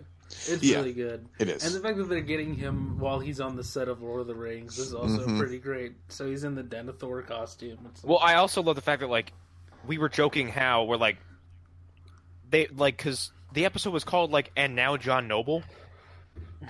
No, I thought it was and guest starring John Noble. Yes, something like that. Something to that group. And we were like, oh man, the show is becoming so delightfully self-aware. That was almost as good as Victor Garber going I won't step foot in the Titanic. The man who built that should be shot. Yikes. That is probably my favorite gag from this season of Legends. So many good references. That's right up there with "She looks like my cousin," in reference to Supergirl. Yeah. Pretty good. I don't know. These are all they're all good picks, I guess. So. What? I'm thinking. Shit. Sorry. Who? Well, by elimination, you should probably pick John Noble, I guess. I don't know. Yeah, I guess I have to. Just to do it. I guess I have to? I mean, it's up to you, though. I mean... Yeah, I'm gonna I'm gonna go with. I'm just gonna go for Neil Gaiman. Just be a fucking contrarian. Fuck it. God damn it. Well, I mean, you're not contrarian. He won by one vote. So, I'm a man of the people. Remember it here, folks. Who was the second place winner? John Hamm was second, and then it's a steep decline. John Hamming Noble, it up. Tommy got no votes. So, yeah, Hamming it up. yeah, Hammond. Wait, who got no votes? Tommy got no votes. He got no votes. Because he's a filthy Nazi. Yeah, I think we're learning more and more that the group doesn't listen to the show or watch all the shows. Leonardo does. So he does, but that's our boy. one Shout out to person. Leonardo. We love you, Leo. He's the only one who ever starts feedback threads. Yes. But it always begins with like, I too am a little bit of taco. I'm like, that's such an impenetrable reference for nobody in this group. That's the thing. That wasn't. I don't even think that was in the group. I thought that was his own personal. Nope, that was Okay. By the way, I have the video that I mentioned in that episode, where Taco chokeslams my friend Ed through a fucking table after he beats him maliciously for 20 minutes. That guy, the only way he can finish. Probably. God damn it. Okay. Are we good? Can we go to the next one? Let's go. Yeah. Please. Yes. All right. It's almost midnight. Please, for the love of God. Yeah, okay. Most disappointing character or concept, Rain. At least porn Sauron's kind of entertaining. Yeah, I guess. DeVoe, Alexandra and the Hand, which... the Bus Metas, and the Inhumans. Again...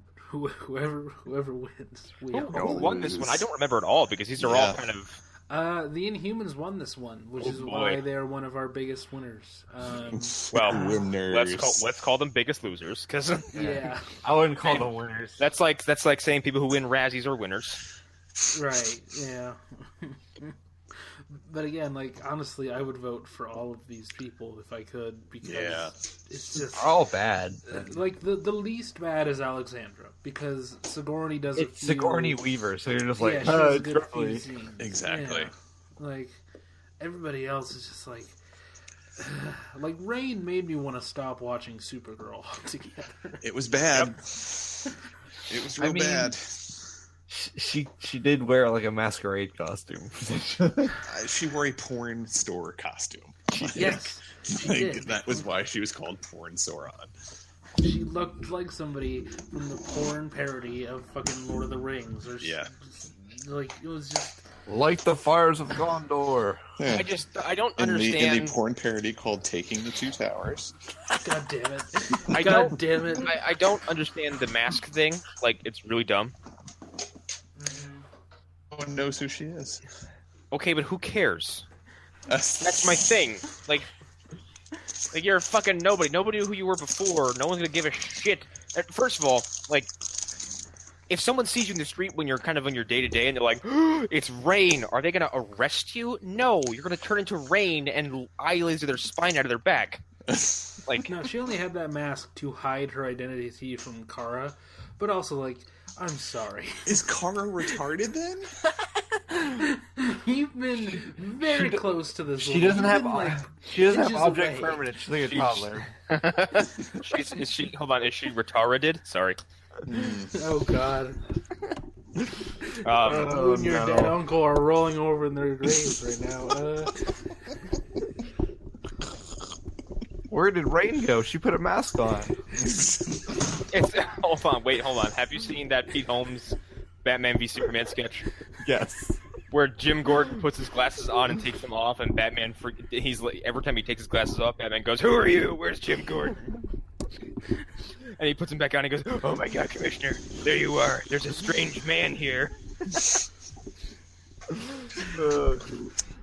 I mean, we just eviscerated the Inhumans. Personally, it's the fucking Thinker. Yeah. Without question. But the actor was good though, so it's like okay, but that doesn't say because the actor vanishes for half the season. Yeah, you're right. Yeah. Okay, and then then everything about that just becomes illogical. Yep. Here's why it's DeVoe. because he He started needs with statue such promise. powers. He started with so much promise. Yep. And he's just wasted completely. He started with that bitchin' fucking Brainiac look, with his like awesome Doc Ock Mobius chair. The actor was cool. Like his presentation was cool. Still like his wife.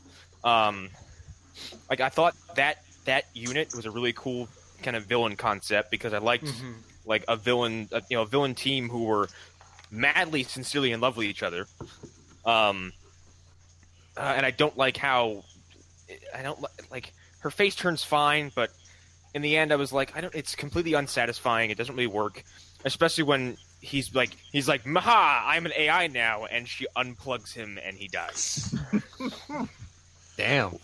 And like, all they need to do is get Joe's wife to show up, and she would have afforded him. You're the fucking thinker, and you didn't even think that your wife would know that your fucking your computer self is stored on a big fancy flash drive in the back of your chair. Get fucked. Also, kind of a like. Okay, let's pretend for a second like that is a good like hiding place for like the worst part of your plan. You know what I mean? Like, why is your plan contingent on a USB drive?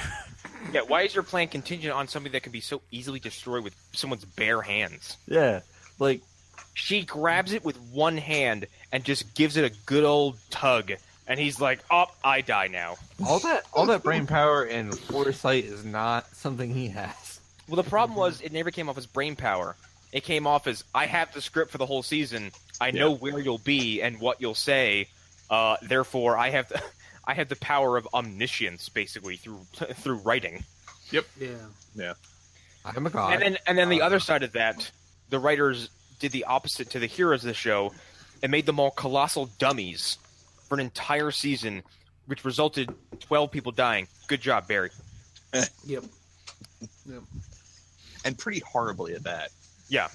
They were all like gruesome. Yeah, like robbed of their identity and basically erased from their own bodies. Like it's a really existentially terrible way to die. Yeah. And then when he's done with them, he's just like just unplugs and jumps to the next one. That one just drops like a sack of potatoes, never to be seen or heard of in any sort of way again. Like, and in some cases, to never use their powers ever. Yep. Yep. Yeah. Like literal wastes. Yeah. Yep. But Inhumans 1, which I think this is another case of not everybody in the group watches the shows, and Inhumans is the one that everybody knows is supposed to be bad. So even if they didn't watch it. Yeah. So I think that was a big part of why it won. Yeah. I don't know. It's again, I think all of these deserve it to some degree, I would say. Oh, definitely. Yeah. Anyways, I don't know. Do we have any more to say about these other than they're all bad? Fuck them. Yeah. Yes. Yeah. All right. Yeah. So next is best villains. This is Tobias Whale, the Nazi doubles in general, Richard Dragon, and Billy Russo. This, yeah. Who won this one? I didn't see. Yeah. Oh wait. Oh, was this one a tie? What the? I thought that this one had a winner. Okay. I didn't put one down. It's Farouk. Farouk's the best one. Yeah. Well, exactly. no, he already won antagonist, so. We're giving it to him anyways. Yeah. Did he though? I don't. Okay. Did he? Okay, I gotta look at some things, but yeah, I thought somebody had won this, but Well, what's the tie between? It's the tie is between Whale and the Nazi doubles. So yeah. Did anyone really win anything in the end? Billy Russo got a new face. Yeah. God damn it. But did he get AIDS though? Honestly, it's a bit hard to choose between Tobias Whale and the Nazi doubles because Tobias Whale is so fascinating. Yeah. But the Nazi doubles are so entertaining. They are, but I mean, if you think about it, they only had like a 4-episode arc, while the Tobias Whale is still part of the equation for Black Lightning. Yeah. Yeah. I also don't think we've seen the best of Tobias Whale yet. No, I don't think we have. Because like him and Black Lightning actually have yet to properly cross paths in like a showdown kind of way. I saw a superhero and he was black. Black Lightning. Honestly, I would have voted for Billy. That would be my pick. Billy is I'm kind of shocked. Billy's a good like antagonist because he kind of like plays off of Frank really well. I think. Mm-hmm. Yeah, I guess. I see him as a villain because his face turn or his heel turn is just so egregious. Like it's so heartbreaking for Frank. Mm-hmm. Like Frank is like crying, like he got broken up with. He clearly takes it very personally. He does. Beyond that, though, like it's even for the audience, even if they knew who he was, like they handled it so well in the show that when he turns and you find out he's the villain, you're like, oh shit. Yeah. Yeah. Well, he also has like a veil of insincerity to him from the moment you first meet him. Yeah. And he like kills his fuck buddy's partner or whatever. Like, yeah, and then he like cuddles with her afterwards. It's like, kind of. He's washing her off in the tub. Yeah. After he kills the guy with the assassin's blade. It's so gruesome. Yeah. The assassin's blade. Man, I really love Punisher. Great. So I wouldn't do a tiebreaker for this one because fuck, I don't vote for either of those people that won. So yeah, I don't know. I would take Richard Dragon off this list. He was on here because he was good enough, but he's not good enough. He's fine. He didn't do enough. Here's the thing. The problem was as soon as we learned more about him, he became like 100 times less interesting. It's like, oh, you were just bullied? That's it? Yeah. That's so not interesting. Like, when they showed us how... what was the first half of that season villain's name? Other Hackerman. Yeah, Hacker Dude. Hackerman. Hacker, like, Hacker Bro. The sole episode where you focus on why he's a villain in the first place is because, like, he like people were mean to me. He was trying the whole thing. He was trying to do good by his son. Yeah. And then like he goes to watch his son's fucking basketball game, and like the fucking shitty ass Argus agents are like, "Yeah, come with us, or we'll shoot you." He's like, "Can I just please have 5 minutes to watch my son?" And they're like, "Absolutely fucking not." And they take him and lock him in a fucking storage crate, and someone comes in and goes, "Oh yeah, your kid's dead," and then closes the door on him again. I'm like, no wonder he's a fucking villain. That was terrible. Why would they were just kind of being dicks that entire like. Yeah, especially for someone who is doing a relatively low-level crime, like he's also like super cooperative with them, and they're like, "Your son's dead. Fuck you." Yeah.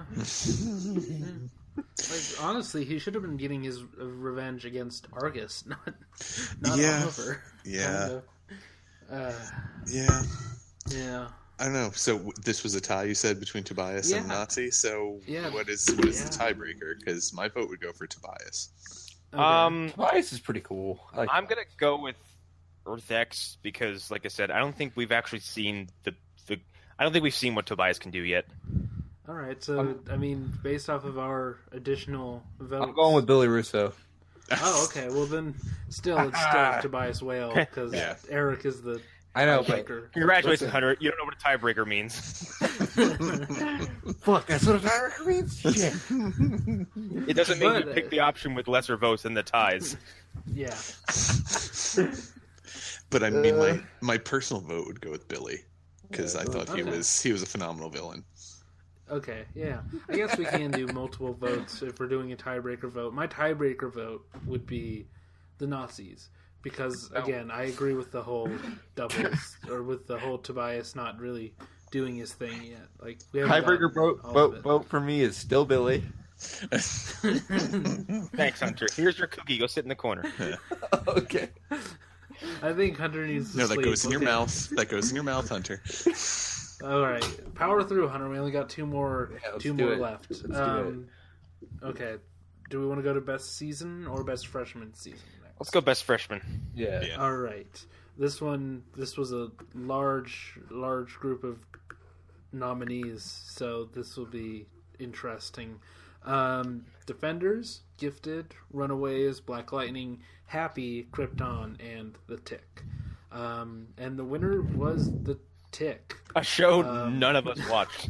Yeah. I watched a little bit of it. It's really good. Yeah. Like, it's actually really funny. And it's not because I don't want to, it's because I just kept forgetting it existed. You should watch it. I think you like it. I just don't have enough time I got in the day. bored after a certain point. So I actually kind of like it a lot. interesting. And I don't know. I think the problem for me is like the jokes are all good, but the acting is like really bad, except for the lead. Well, that's kind of guy fun. playing the Tick. Yeah. I don't know. What was not bad intentionally? Run down the list. Like what was like second, third, and whatever. Second was Black Lightning, with 3 votes. Krypton and Happy both with 2 votes. So Sci-Fi Channel really fucking just bringing it home. And Gifted, and then poor Runaways and Defenders. We didn't even mention Cloak and Dagger on that either. No, because I assumed nobody would vote for it. So Lou would have. yeah. My wife would have joined the Yeah. vote for it. My personal pick is Black Lightning. I didn't know a fucking thing about Black Lightning before the show started. And then once it got rolling, and then he was Injustice 2 DLC, like I had kind of been exposed to the point where I was like, okay, he's really fucking cool. Like,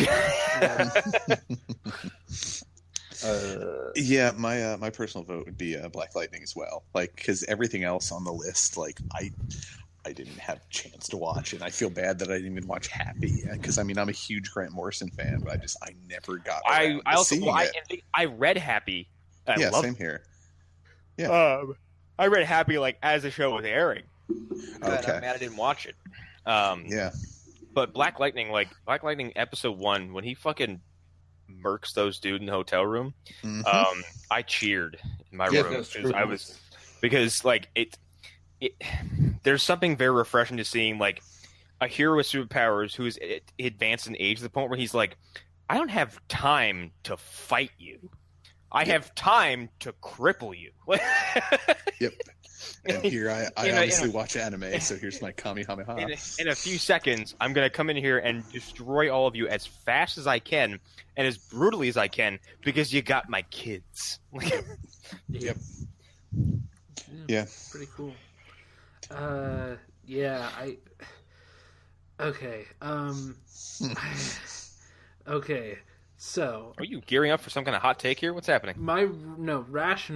Rationally, my pick is Black Lightning, but in my heart, it's Defenders, which is really hard for me to say. Okay, like, I'm gonna say my Defenders piece here. Said it before, but I'll say it again. The Hand became so vastly uninteresting by the time Defenders were around, and I think Elektra sucked. I agree. They made ninjas boring somehow. I agree with all of that. I just like You, everything with Matt, though. You bored me with an overabundance of ninjas and a handful of cool fight sequences, and the rest. Like, do you all remember Stick died? Do you remember that? Yeah. It happened so fucking fast, and it's never mentioned again. R.I.P. Yeah. No, it's the thing. The show has flaws, but like, the more I think about it, the more the parts of it that I like stand out. It's fun. Like, it's a fun show. Yeah, like him and Jessica just hanging out. Like that was almost enough for me to like forgive the problems with the show. You look ridiculous. It's your scarf. The Chinese restaurant sequence for me is like cool. Okay. Yeah. I mean, I was hyped as hell going into it, and then it was over. I was like, man, that was very underwhelming. Here's the thing, though. I think it made the rest of the shows better. Like, I have a firm theory here that like part of why the other shows have been as good as they are is because I think the showrunners realized that people do like seeing these characters together to some degree. Yeah. And they're more open to doing that just in their own shows. And that's why it's happening. Honestly, and here's the thing. I think I don't want to take credit for this, but I feel like I put it in the air. If there's a Defender season 2, I really want it to be Luke Cage versus the Defenders, because that's really fucking like only one of them can hurt him. Yeah, maybe 2. Yeah. Well, okay. So here's the thing. Apparently, and then with Moon Knight, twist and Iron Fist, and I'm really curious to know what it is because Moon Knight. Yeah, that's kind of what I'm referring to, because I've heard. I haven't seen it in full context yet, but I'm hearing some stuff, and I'm like, oh, please fucking give it to me. Like, give that to me. I had some things ruined for me because I read an article stupidly without realizing what I was going into, and it sounds real interesting what they're going to do. So yeah, just be prepared. Okay. Is it Moon Knight? No, it's not Moon Knight. No. Oh, yeah. Hunter. Like, yes. Until Marvel sits you down, and when I say you, I mean like the internet. And no, it's me. It's gonna be me. Like until like Kevin Feige like puts both of his hands on your shoulders and says, "Yeah, we're doing it." Like, I would let go. Just like, come on, just one. Like, this is almost, it's not as extreme as Alan asking for a movie starring those 2 rejects from Star Wars.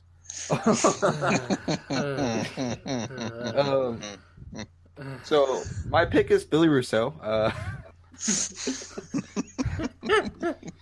no, okay. So my vote is actually split. That's the thing. That's what I'm saying. I get that. Yeah. I actually, for real though, I do like the freshman season Black Lightning a lot. I think I'm gonna go with that. So like that whole show is just really well put together, except for that fucking theme song.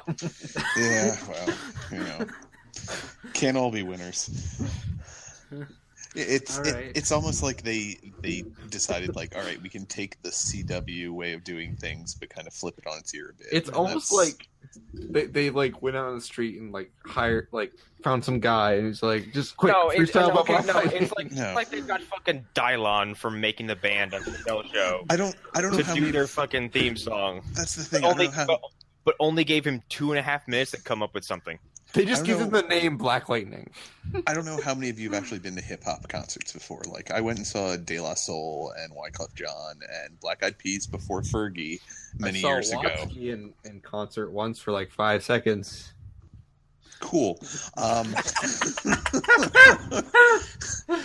But I don't know. So dismissive. Like, what happens is when you go to a hip-hop show is outside of said venue, there's a bunch of guys trying to hawk their CDs at you. Oh, hell yeah. And these are the type of people hold that... on. I live in... Those guys are just on the street in New York. I live in Las Vegas. Yeah, I don't need concerts. That happens at every gas station. Well, but I'm saying, like, you're going to have a specific type of person hawking, like, a specific type of music. Like, you're going to have somebody who's going to be trying to give you hip-hop that probably isn't all that great. So that's where I imagine they found the guy to do the theme song for Black Lightning. It's like they were outside of, like, a Kendrick Lamar show or, like, a Tyler, the Creator show. In my head, Ken, is Dylon, and then after that was recorded, like, somebody went in and was like, hey, that was really bad. Can you do that again? And Dylon grabs him and is like, you're too close, man. You're too close.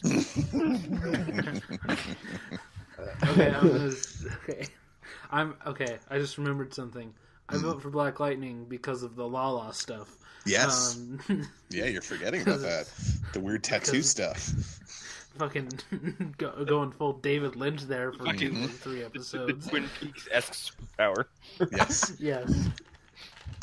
So good. He has sex with himself in the shower. Call for help. Did anybody else not vote? I think we all did. Billy I think Russo. most of us have decided. Billy Russo Was the best freshman season. Yes. Okay. I think we're good with best freshman season. All right. This is the one that we've all been waiting for, right? Yes. Right, guys. Best season of television. Yep. I already know what I'm picking. So. Billy Russo. Yeah. No. Close. Well, I mean, here's the thing. Hunter's not that far off, actually. But the nominees were Punisher, Legion, Luke Cage Season 2, Tick Season 1, Black Lightning Season 1 and Gifted Season 1. It was Legion Season 2 also, in case anybody was like, why did you only start doing the seasons after that one? So yeah, and the only one that didn't get any votes was Gifted, which is surprising because I've heard so many good things about that show. Yeah. But 1 and 2 in terms of votes are Punisher and Legion, which I'm okay with that. Yeah. Yeah, and then Luke Cage and The Tick are both tied, and then Black Lightning only has 1 vote. But yeah, I'd say it's a pretty solid voting. Yeah. Voting spread. Yeah. I feel like all these are pretty strong. Like, there's not a whole lot. I'd say like Black Lightning's really good. Legion is awesome. Luke Cage is awesome. Yeah. Punisher's fucking great. Like, they're all just great shows. Punisher won this, didn't it? It did. Yeah. That's Punisher won, followed by Legion. Well, it's wrong. It is. It is. Okay, here's my. Let me put this up. My Legion soapbox. Everybody, hold on. Let me. I mean, okay. Here's what. Here's the thing. Legion is the most daring thing being done with comic book adaptations right now. Yep. Fucking watch it.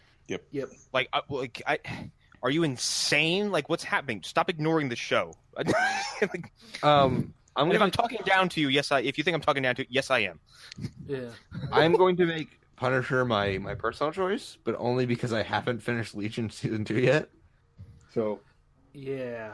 I feel like that's only fair. Legion is doing what we thought was starting with Deadpool and Logan. Not ironically, but coincidentally, all of these are coming from Fox. Seemingly the only studio who was willing to kind of, break their own fucking rules and buck the style of the genre to the point where they're letting people do different things with these characters. And Legion is so far and away the most interesting and bold thing being done with the comic book property right now. Hands down, far and away. I agree. Well, at one point, the main character turns into a T-Rex. Just saying. Yeah. Well, not only did he take an obscure X-Men character, but he took a show that's in the X-Men universe and has more or less established a timeline where the X-Men don't even happen. Right. Mm-hmm. Because it looks like Xavier starts a family, never meets Magneto, and none of the X-Men stuff ever happens. Or does it? Or it did happen, and then the X-Men are just gone. That's the thing. We don't know when this is taking place. But also, it's gotten to the point where it doesn't fucking matter. It's not important anymore. No. Like, how goofy would it be if Wolverine showed up in this? Or Cyclops hey, what's up, David? Here's the thing. I would actually be really intrigued to see what Noah Hawley could do with Logan. True. Because I don't think he wouldn't do comic book Logan. He would do Noah Hawley Logan. And Noah Hawley Logan would probably be something a little more out there. Logan just shows up and he's like, what the fuck is all this shit? Like, he probably would have the claw healing factor, but, like, I don't think he would be what we know him as in the comic books, even from the movies. I think he'd be something completely different. Yeah, and honestly, if Noah Hawley got to do that with all the X-Men, in maybe short form or long form, I'd be really into it.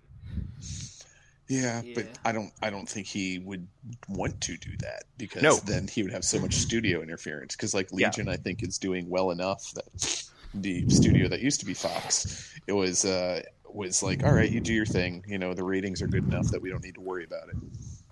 And now, who knows what's going to happen? And it focuses on 2 X-Men characters who are not in the zeitgeist. Like they're not AAA characters at all.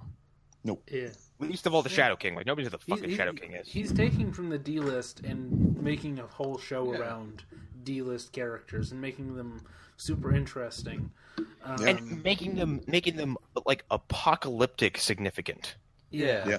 Like these 2 are the most important mutants on the planet in the Legion universe. Like Legion is like a character who's like this. Like he is a big deal. It's just like no one fucking cared until Noah Hawley came around because Noah Hawley turned him into this thing that's never really been done before. Mm-hmm. Yeah.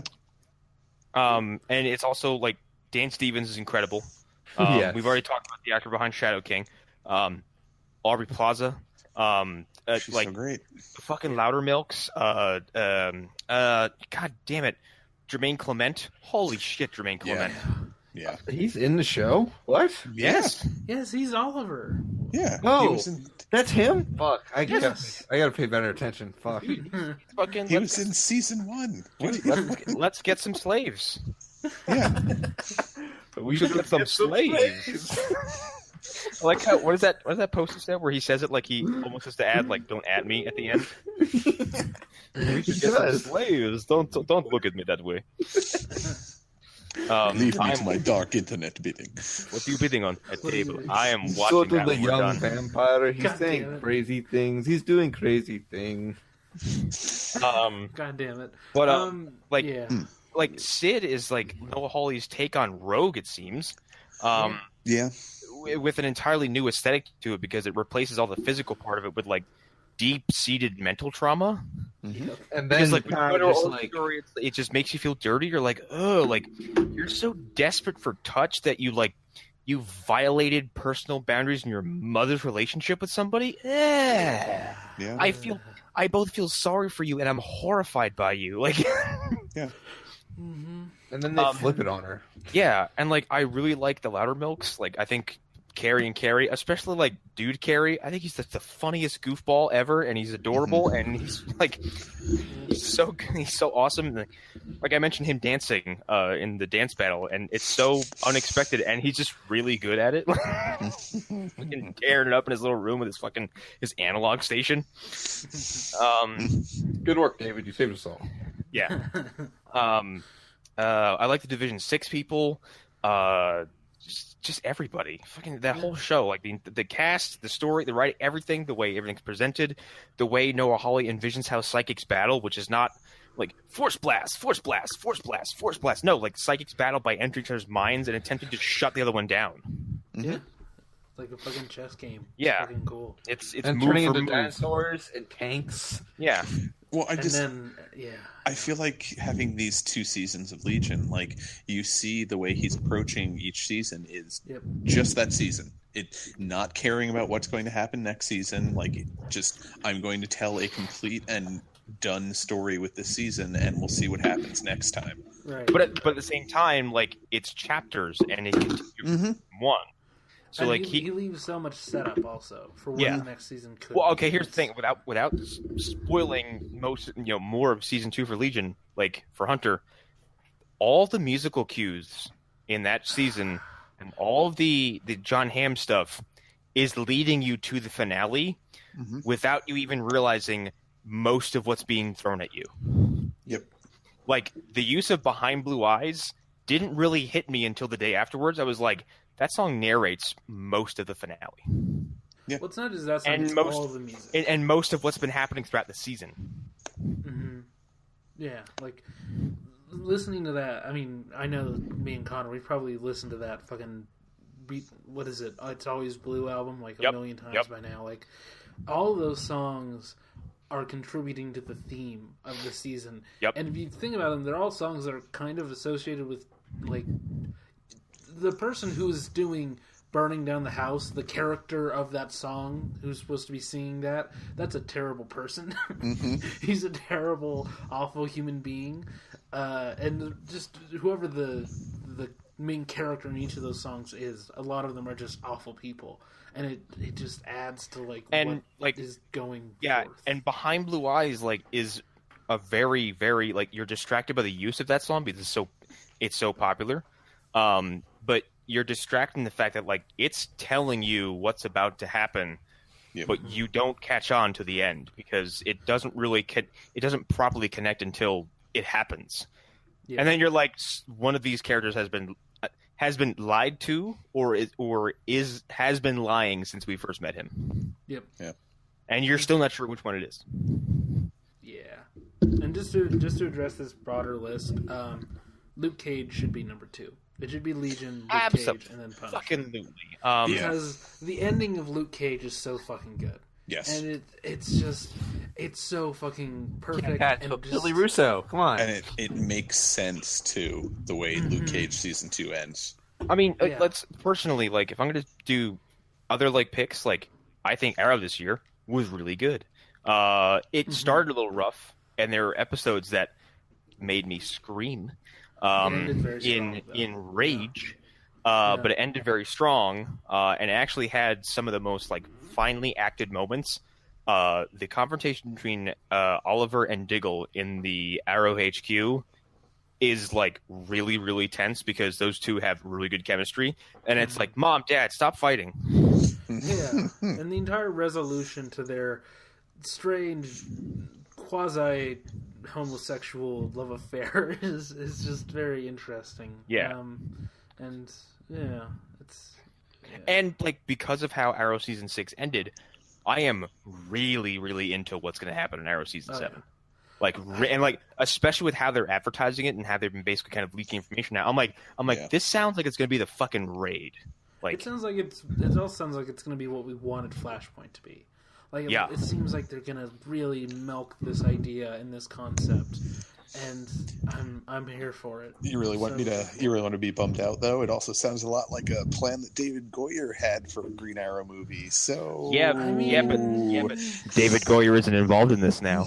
I know, but I'm just saying. Also, Brian Michael Bendis wanted to do this with Daredevil, so like whatever. Oh god, that'd be so cool. Yeah, that'd be awesome. It's the Rorschach thing. It's I'm not locked in here with you. You're locked in here with me. I actually don't think that's a bad idea. I just don't like the people involved with him prior. You know what I mean? Yeah. And like the I think it's going to be a good like other side of the fence course correction for like putting Barry in prison for a hot minute and having it have no consequences whatsoever. Yeah. And like us going into season 7, I think like by the time we jump into that season, there's already going to be long-term effects. Yeah. And I love that they're bringing back so many characters from the past. Yeah. Like, they could have not brought back Bronze Tiger, but they're bringing back Bronze Tiger. They're bringing back Bronze Tiger, and I'm going to fucking watch Michael Jai White fight Oliver Queen in prison, and I can't fucking wait for it. Like, so good. Is Bee Lady coming back? No, unfortunately. She's dead. But Michael Jai White will die from a pencil, so that wasn't him. Oh, how did he die in that? I can't remember. He gets smiled. Oh, that's right. Yeah, Joker sticks the knife in his mouth. Which, like, I thought about that. I'm like, would that kill him? Would that just like put him in extreme pain? Because you don't really see what Joker does. I mean, maybe put him into shock. Which is just a slow death, dying from like shock. did he jam that like all the way through his like his mouth, the bottom of his ear, like at the back of his head? Like, I mean, in an R-rated movie, they would have cut back and his head is like sliced off. Did he do what not Tom Hardy did to that guy in Upgrade? Oh god. Which, for those who don't know, just a quick. Please, don't ruin it. I need to see that movie. My god. Movie. Okay, the kills. Kind of the kills are the best, right? I will not detail what goes down, but like as we're talking about Joker sticking a knife in someone's mouth. Okay. Yeah. No, it's a movie I plan on buying. I screamed because I so was not prepared for that level of graphic violence. Like it was shocking because full RoboCop it is so quick. It is fucking nutty, and then like because it's being handled by an AI, like his character's like, oh my god, and the AI is like, you're in control now, Sam, have a good day. Committed this horrifying act of violence. Awesome. Yeah. Awesome. But like Arrow season 7 has me hyped. What else is on this fucking list? I think Punisher's great, but like I like Punisher, so you can do a lot with him, and I'll probably watch it. Black Lightning's great. Everything I hear about Gifted actually makes me want to watch it. Yeah. Same. I just don't have the time. I'm going to start watching The Tick probably. You know what we didn't mention and hasn't got brought up is American Gods. That's based off of a novel, and I don't think I don't think it counts. Okay. Yeah, just because it's also Neil Gaiman. over. Essentially, yeah. I mean, Walking Dead. The only reason Legends isn't on here is because it's not Legends Season 2, which was like a giant surprise. Amazing. Yeah. Legion Season 3 was after a rough start, like more of the same quality, which is still great, but it wasn't the vast, like the Valley of the difference between one And and then two. Bebo happened. Right. Yeah, And then I was just like, yes. I think that was like the most surprising thing about season 3 was how it ends, because they did what they've become really good at, which is pulling these ridiculous things out of their ass and making them work. So good, And being easily the funniest of those shows. Yes. And I Without love that they question. set it up so well. Like, they set up Bebo so well that by the time he shows up, it's like, okay. It works because it's like following Ray stance throughout his life as he like just spontaneously thinks of the Marshmallow Man, Yeah. like and being witness to the reason why it just pops in there. You get to see like how this like fucking stupid ass toy like incepted the entire cast of Legends. Yeah. So great. So good. So good. But I think there was a lot of good shit on TV this year. Yeah. There's a little bit of bad shit. And the other reason, the only reason I never nominated Jessica Jones is because everybody seems so split on that one. Like, nobody seems to be able to agree on whether not that show's bad or good. So see, and I'm weird because I'm in the middle. Like, I don't particularly care for it one way or the other. Like, it happened, and I was like, meh. yeah. I think you were just in the wrong mindset. If you want my opinion, I think. Well, and like the more I think about it, like the more I actually like. There's things that John said about it that I'm like, I agree with all of those things passionately. But there's also some things that other people say about it where I'm like, I also agree with that passionately. He's not here, so I can't argue with him. But like, all of that is in service of a purpose. Like, it's all there for a reason. It's not there randomly or without purpose, like stuff that's wrong with season 1. Yeah.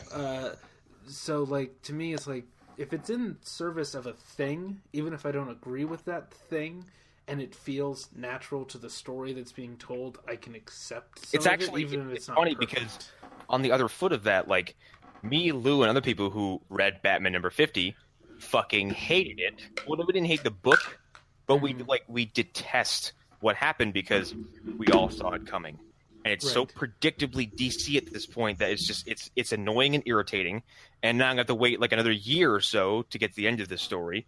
And I don't want to, because you built up something that was really nice for this character. You put plants in the button, like with him meeting his father and his father saying, "Stop being Batman and go find your own happiness." And I was like, "Oh, you're building to this. Like it's going to happen." And then you did the unthinkable, and you had Selena Kyle. Well, it's not the unthinkable. Everybody knew it was going to fucking happen. She leaves it at the altar. And people hated it. And John was like, it's in service of a story. Okay. And the writers have come out and said that, but like, that's fine. It doesn't mean you can't hate it in the moment. Like, yeah. And I hate it in the moment. I absolutely despise it.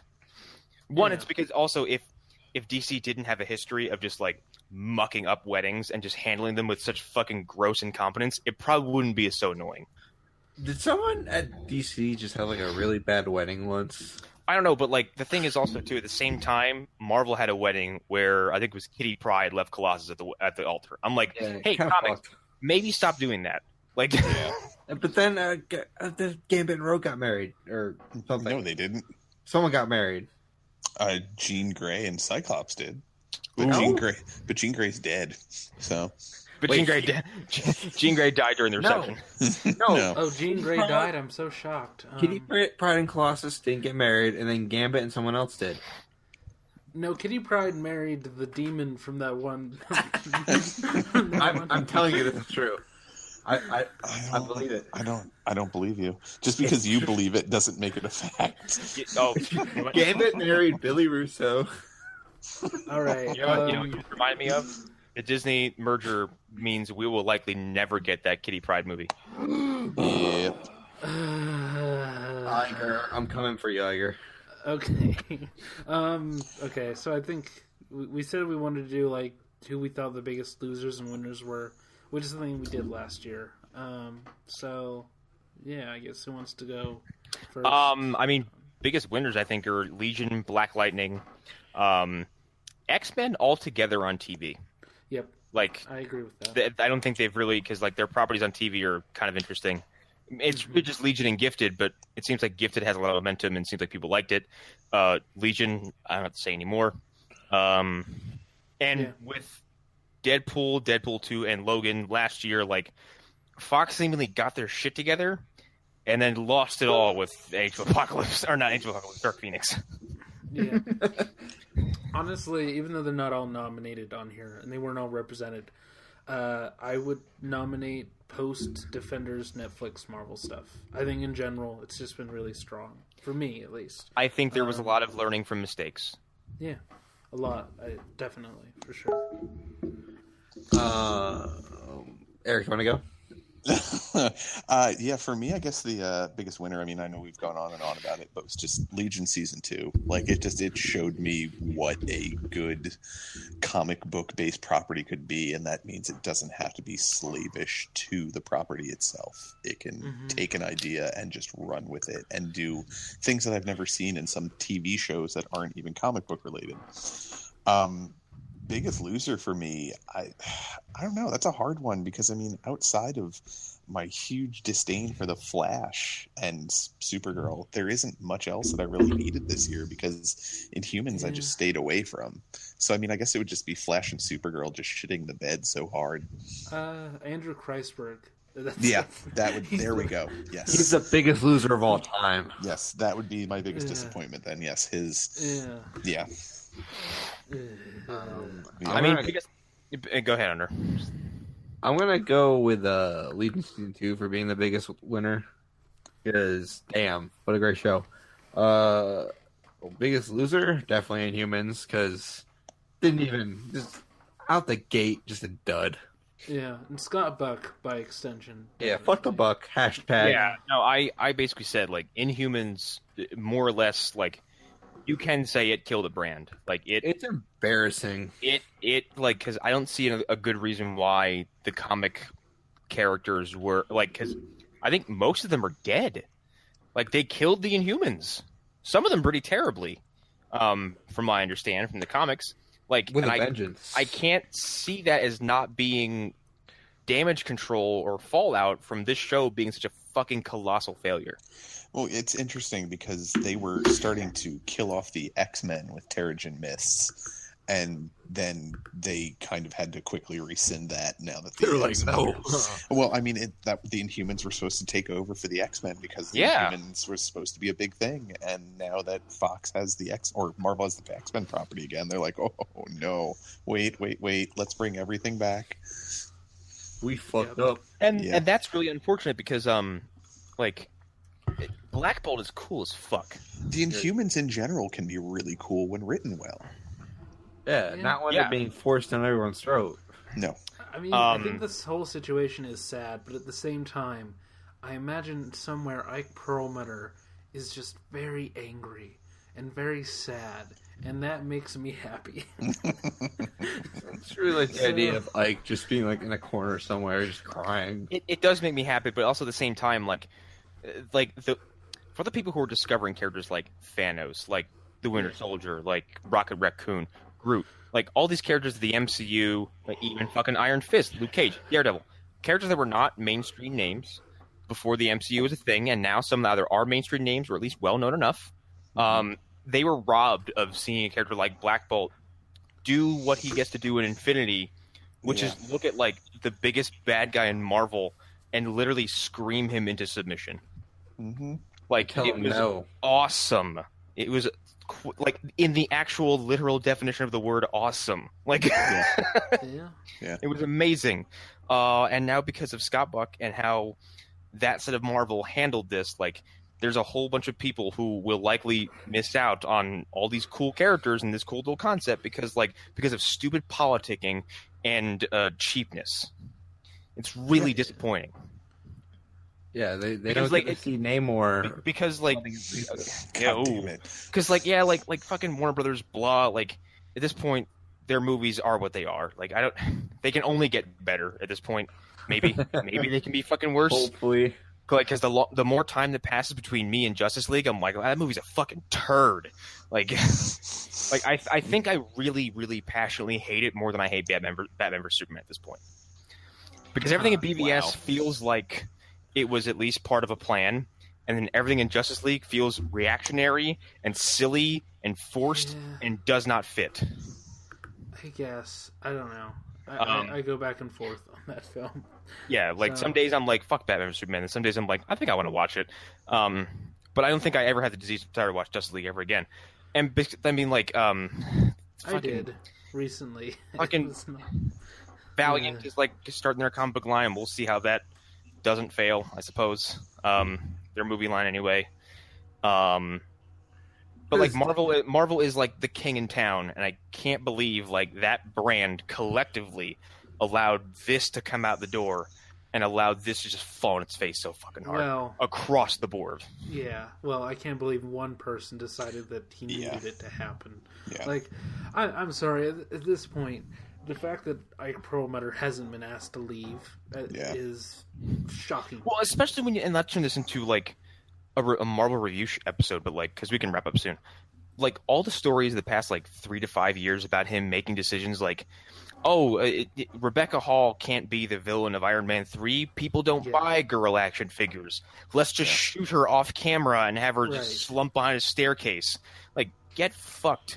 Let's give let's give Scarlett Johansson's motorcycle to Captain America in the toy line. Like, all these things you hear about this dude. But James Gunn was the problem. Like, Yep. Ike Perlmutter feels like a walking like bat like.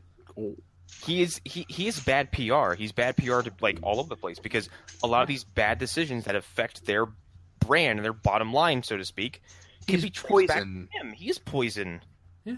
Like, I guarantee most of the problems with Iron Man 2 are his fault. I don't know that for a fact. I don't know that. There's nothing to confirm that. Well, it's weird to look back on those movies and kind of start looking at flaws because that was well before Kevin Feige put his fucking foot down with Disney and said, this is my yard and I will run it as I see fit. Damn. Yeah. Power move. Like, and Disney was like, absolutely, we agree. And let him have that. And basically separated him. It's just a shame that he couldn't take the TV shows with him because he should have said, no, those are my babies as well. Like, those count. Yeah. Got to pick your battles. Because Agents of S.H.I.E.L.D., like, who could care at this point? Yeah. But like I said, like, nothing is as big of a black eye on the MCU brand as, like, it was Iron Fist, but now it's the Inhumans. Like, it's synonymous with, like, the only huge failure that Marvel has had since the MCU started. So yeah, that's my biggest loser of the year, hands down. Yeah, sure. Yeah. Well, do we want to wrap? Yeah. Sounds about as good a time as any. I'm 12:35. Yes. Let's wrap. It's 9:30 here. I'm Connor McGraw. We finally, after weeks of delays, recorded the Crocodile Hunter episode for Movie Dumpster. I don't know when it'll be out. Guyver 2 is still the next one that's supposed to be out. We just ran into a couple of delays. After Crocodile Hunter, I have no idea what we're doing. I don't know whose pick it is. In general? Wait, you don't know what you're doing? No, wait. I remember. Okay. So we're getting a guest to come on, and he picked the movie. We're doing American Werewolf in London. London, not London. American Werewolf in Paris. I'm sorry. The bad one. I was about to say, I love that movie. What are you talking about? I have never seen American Werewolf in Paris. What? I have never seen it. It's real bad. I have been told you're gonna have a good time. I have been told it is absolute dog shit. I only remember a trailer involving a very poor looking CGI wolf that looked like a horse. And that's about it. So that movie came out in 1997. It's a movie that opens. Here's the thing: it's a movie that opens very strong because it's like a man like running through some rain and he's like being chased or whatever. But like whatever is chasing him is underground, so like you don't see it and like it's really tense. And then the rest of the movie is just bullshit. Like it's just crap. It just so anybody if you're looking forward to that, like it's happening next. And since I've never seen it, like my reactions to it are likely to be very visceral. So yeah. So there's that. So keep an eye for that. Guyver 2 should be out very soon.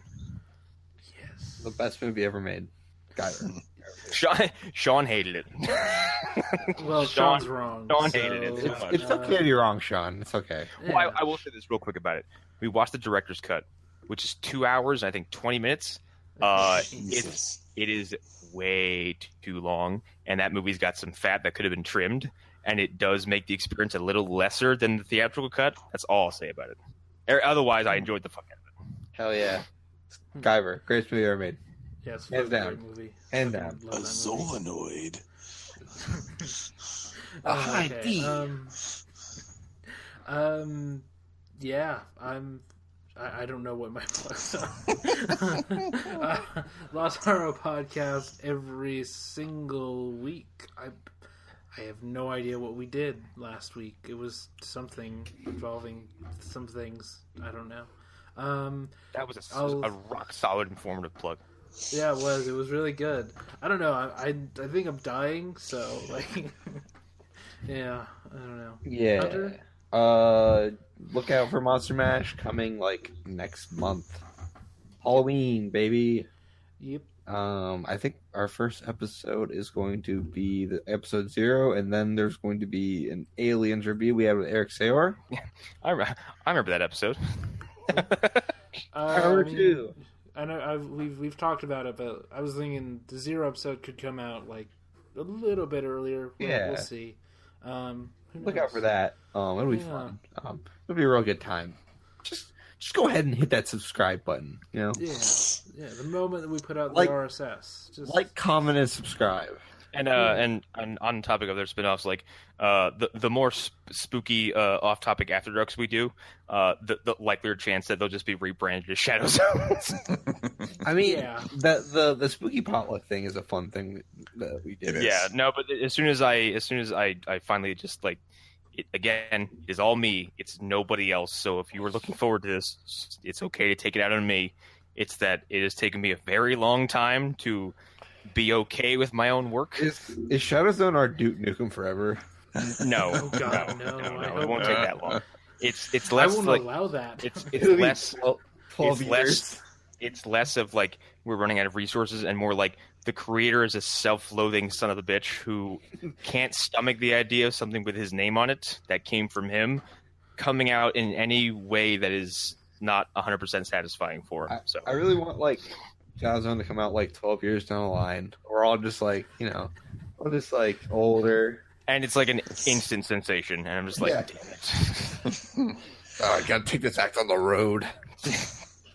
I'm Erik Fedorczyk. You can find me on Instagram on Erik_Fedor. Dogs, cats, comics, food. I'm floating around the Phantom Zone. I will talk to you about comics or just, whatever.